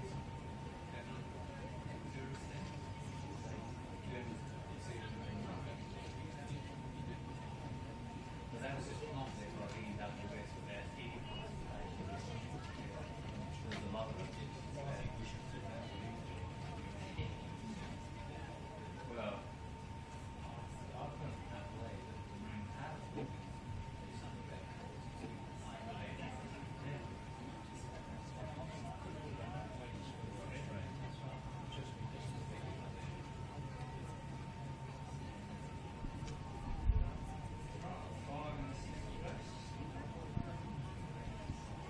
So schoolboy eights, the second division. It's Prince Alfred College leading from Pembroke School. And Saints, Unley and then Adelaide.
So we've got two races for the boys eights. With the girls, there's just the one race, and we've got 8 boats, so a full field. Pembroke, Pulteney, Pembroke number 2, Scotch number 2, Adelaide, Scotch, Seymour and St Peter's. So 8 boats lining up for the schoolgirl eights.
Well, the schoolgirl eight's well underway with all 8 boats racing and pretty tightly packed field.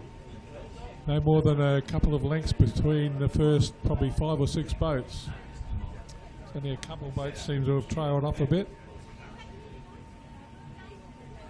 The Pembroke crew on the inside seem to be doing as well as anyone, and also travelling quite well right over on the far side is the Saints crew.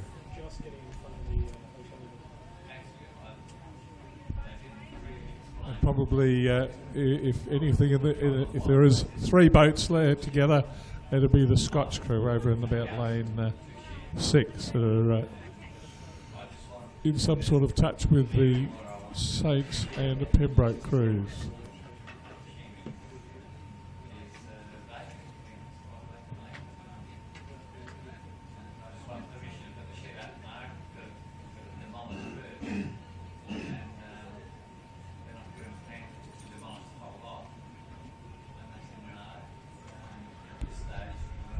So I think it is those 3 crews that are leading the pack. The Pembroke crew on the closest to the judge. Scotch 3 from the far side, and right over on the far side is Saints.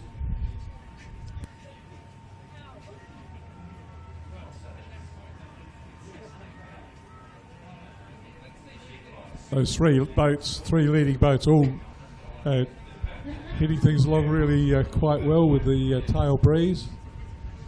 It might be the St. Peter's crew on the far side that have got the lead, ahead of Pembroke and Scotch.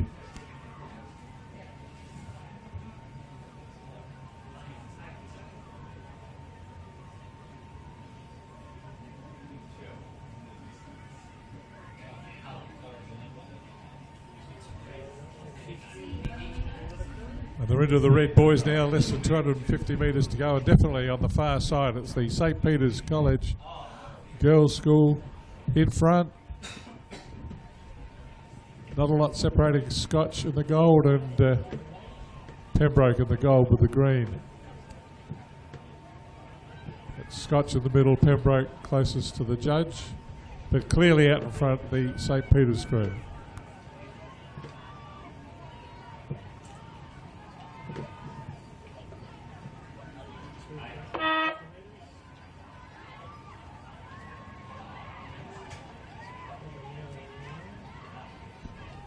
So Saints were first, Scotch are going to be second, and Pembroke third.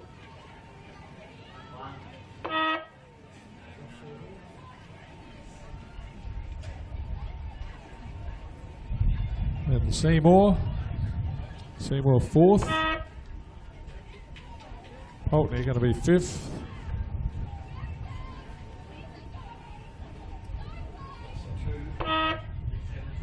It's the second Scotch crew and the second Pembroke crew.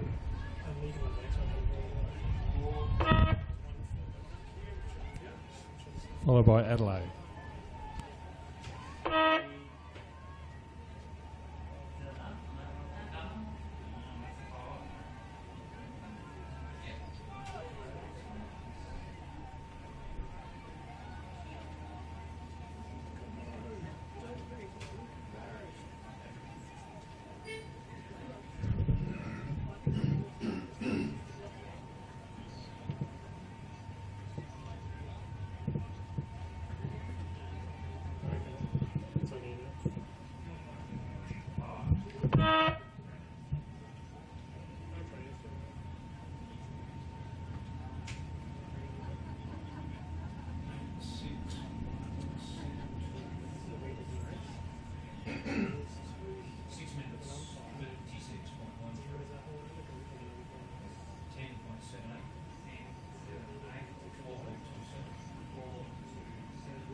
Eights are racing now, but much different sort.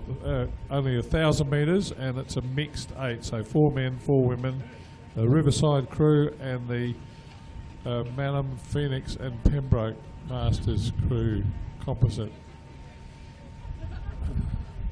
Riverside were off go, and the Pembroke composite with Phoenix and Malham, they had to give away 13 seconds head start to the older Riverside crew.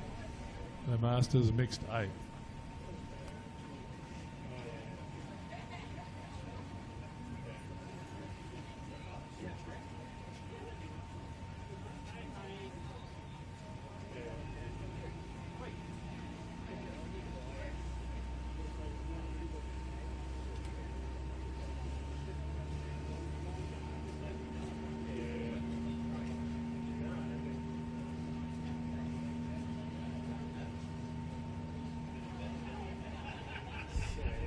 So the backmarker composite crew is gradually catching the Riverside crew, but Riverside are hanging on pretty well, so to their lead, so they may well go all the way. And this mixed 8, so 4 men, 4 women rowing in each Masters 8.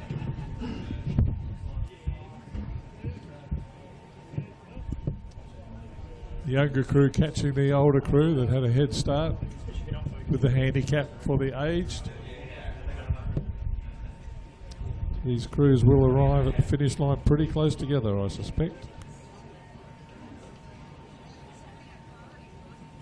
Yeah, that's right, because the foreground moves, you can see it because of the tracking on the tracking chart.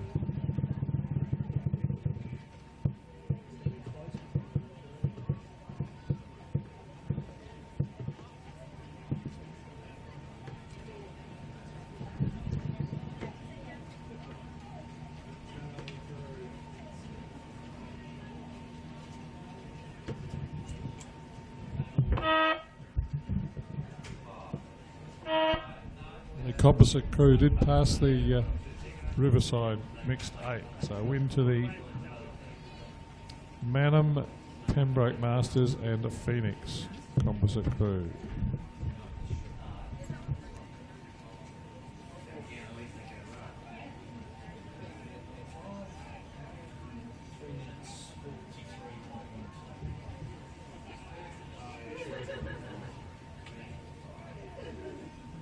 Yeah.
Days of being playing with shoes off.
watching it. Hang on, everybody.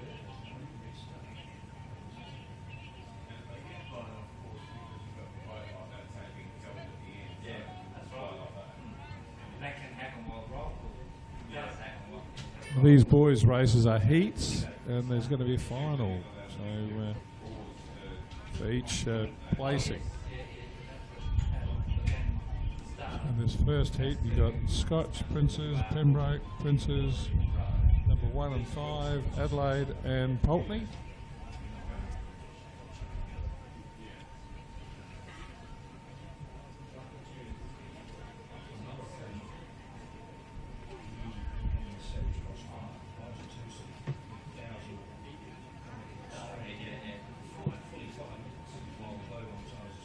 It's very much like Princes and Pembroke will be the two that progress to the A final.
So in the second heat, we've got St Peter's 1, PAC 3, Pulteney 1, Port Adelaide and Unley number 2. And it's the Pulteney and Port Adelaide crews that are leading in the second heat. The boys year 9 and 10, coxed quad scull.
So the second heat with the first two to go into the final. Pulteney and Port Adelaide. Probably doing more than I'd want them to do if I was coaching, but they're going to go to the final. Pulteney first, Port Adelaide second.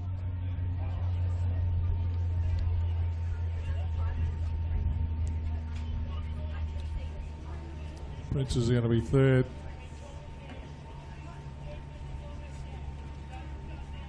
Saints fourth. And Unley fifth.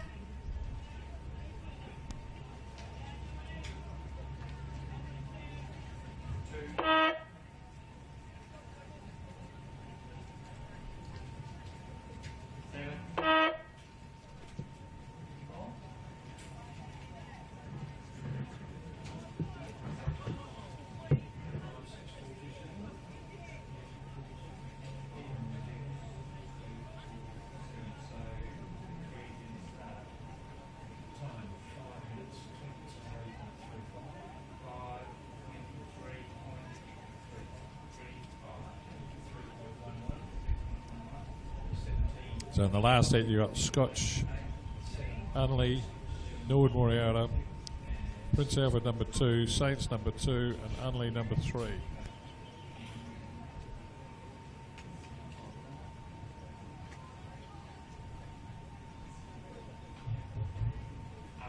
we have a scratching in lane 3, over? Umpire, did we have a scratching in lane 3, over? So it's Scotch and Prince Alfred that are leading in this third heat, third and last heat of the boys, schoolboys, U9 and 10 quads.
So Princes were first, not by a lot, to Scotch in that heat. So both of them go into the final A.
Now the Year 9 and 10 girls, the coxed quad sculls.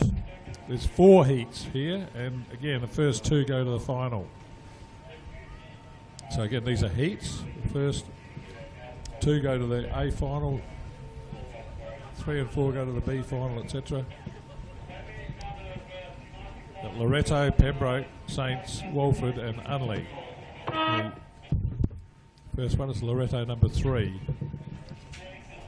The first heat.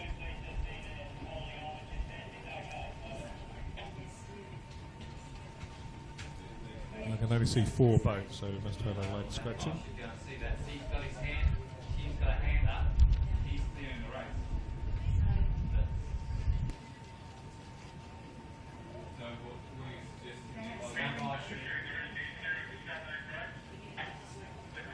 umpire, because the race is just finished, you had a hand up. The last crew over the line had their hand up.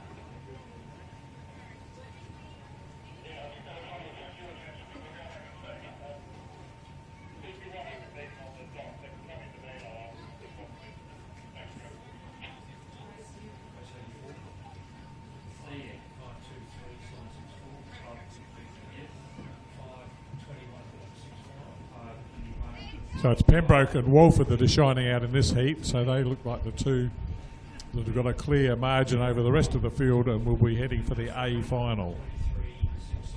Pembroke closest to the club rooms and Walford in the blue, a couple of lanes across.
Very well recovered there by the Walford crew. The stroke lost her oar and the coxswain caught the handle and gave it back to her. I reckon that was pretty well done.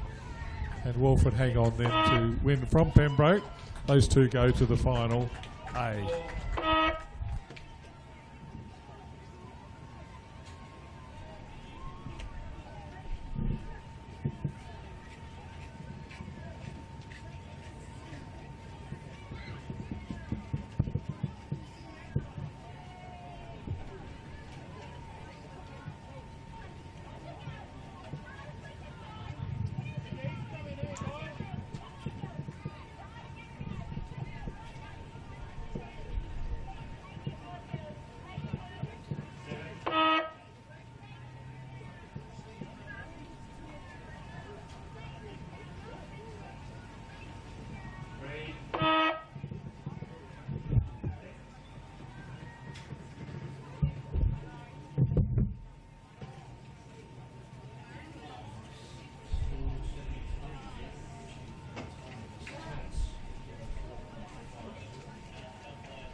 So in Heat 2 we've got 6 boats: Wilderness, St Peters, Scotch number 2, Seymour, Murray Bridge and Walford number 2.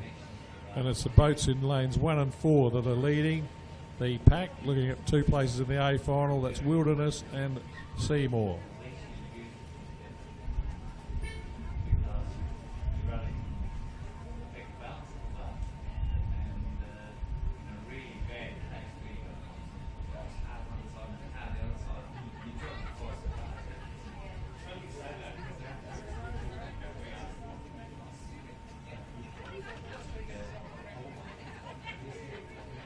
my eye, it's the Seymour crew in the fourth lane that's out in front.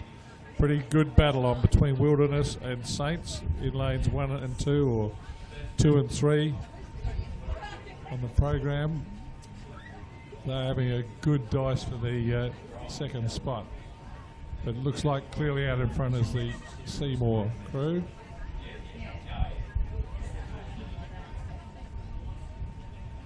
I think Wilderness are slightly in front of Saints for the second spot and a place in the A final.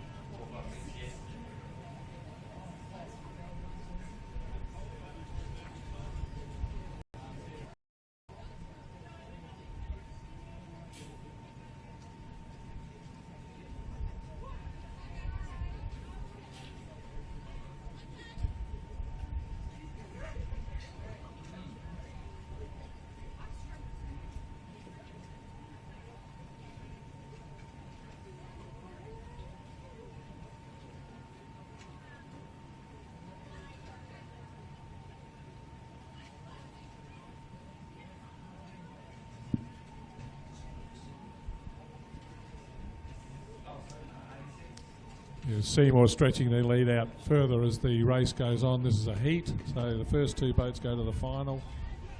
Seymour seems certain of that. The crew that is clinging to second, I think, is Wilderness.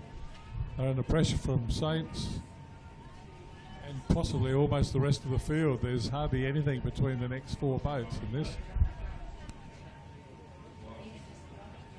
No doubt about the leaders, clearly out in front of the Seymour crew.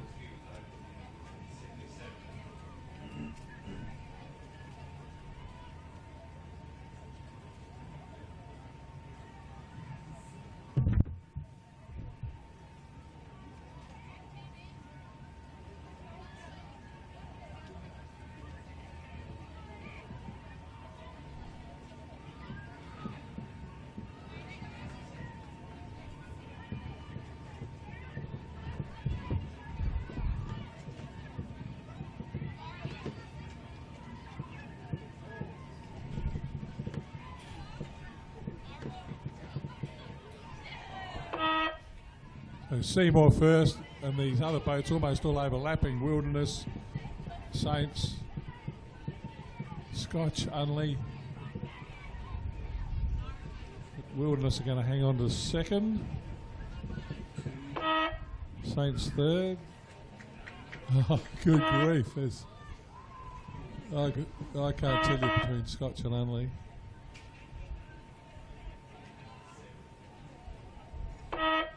Scotch and Murray Bridge it was, sorry. My apologies to Murray Bridge.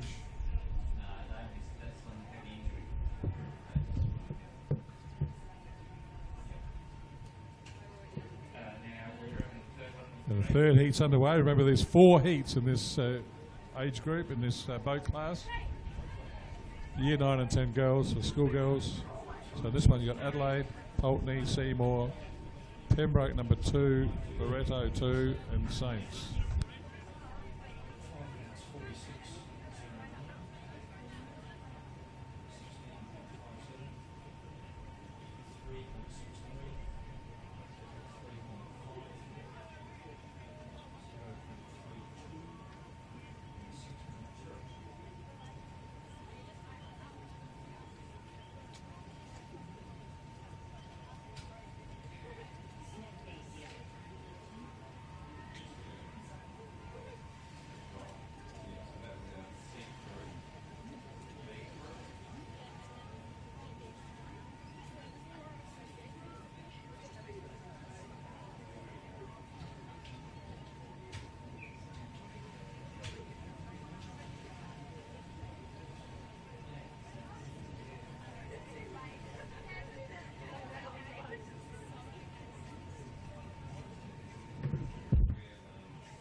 Race 87, heat number 3, way out in front on the far side is the St. Peter's crew.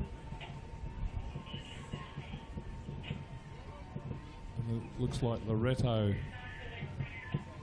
clearly in second.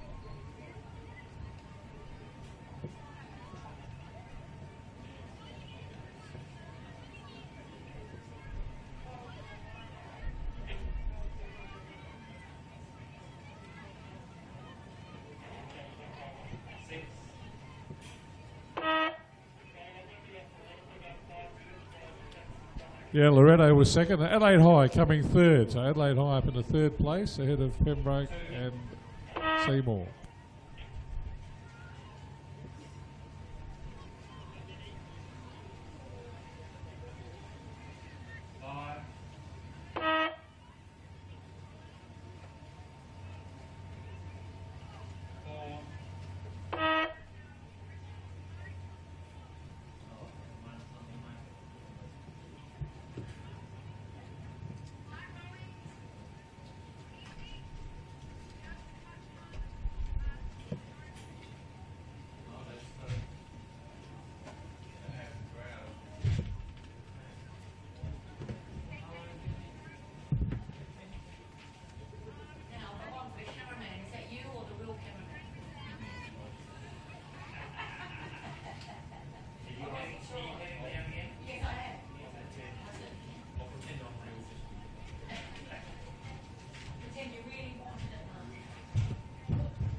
So we've got the last of the heats for the Year 9 and 10 schoolgirls boat class. Quad scull, and it's Scotch College out in front. The field is Loretto, Norwood Moralta, Scotch, Seymour, Scotch and St Ignatius. And the Scotch crew from the number 1 crew is clearly out in front.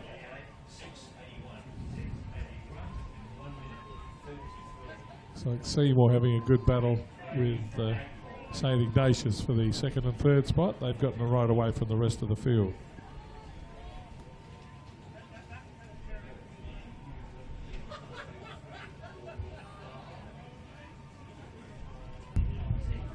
So if they hold their position, Seymour will have 2 boats in the final, the A final. Scotch College like getting their number 1 boat into the final as well.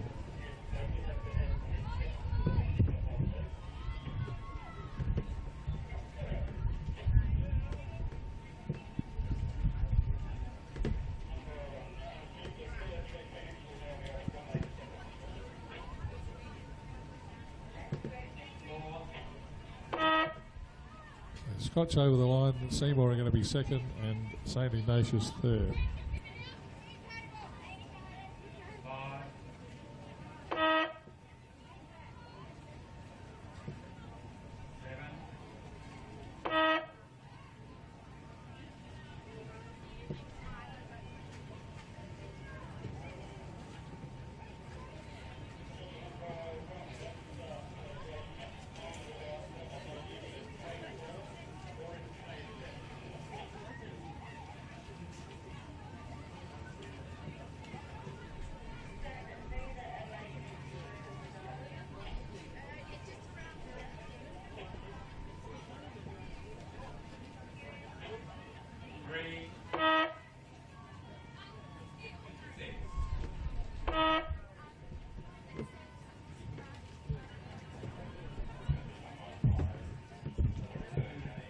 We've got another batch of Masters races from the 1,000 metre mark. First one's the men's quad scull and the women's double scull.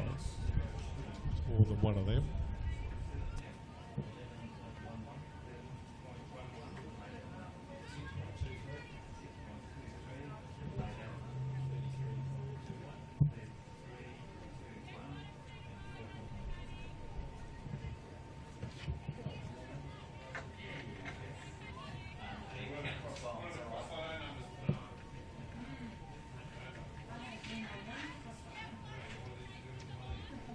Before I spend the money.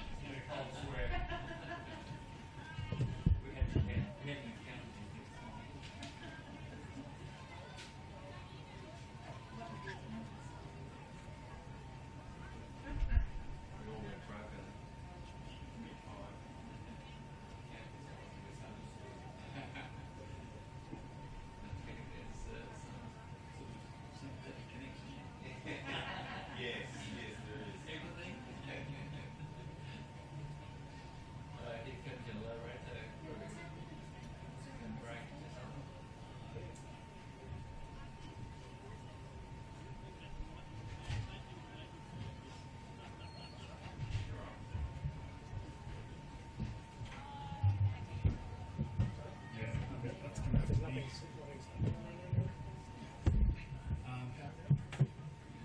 Yeah, that's going to have to be it. 3:30. What I'll do is you and I will do one trip to there, you jump in the van and go, and I'll get this out.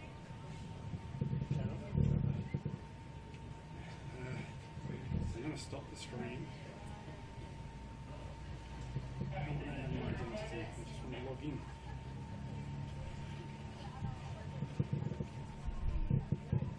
Yeah, you can turn it off.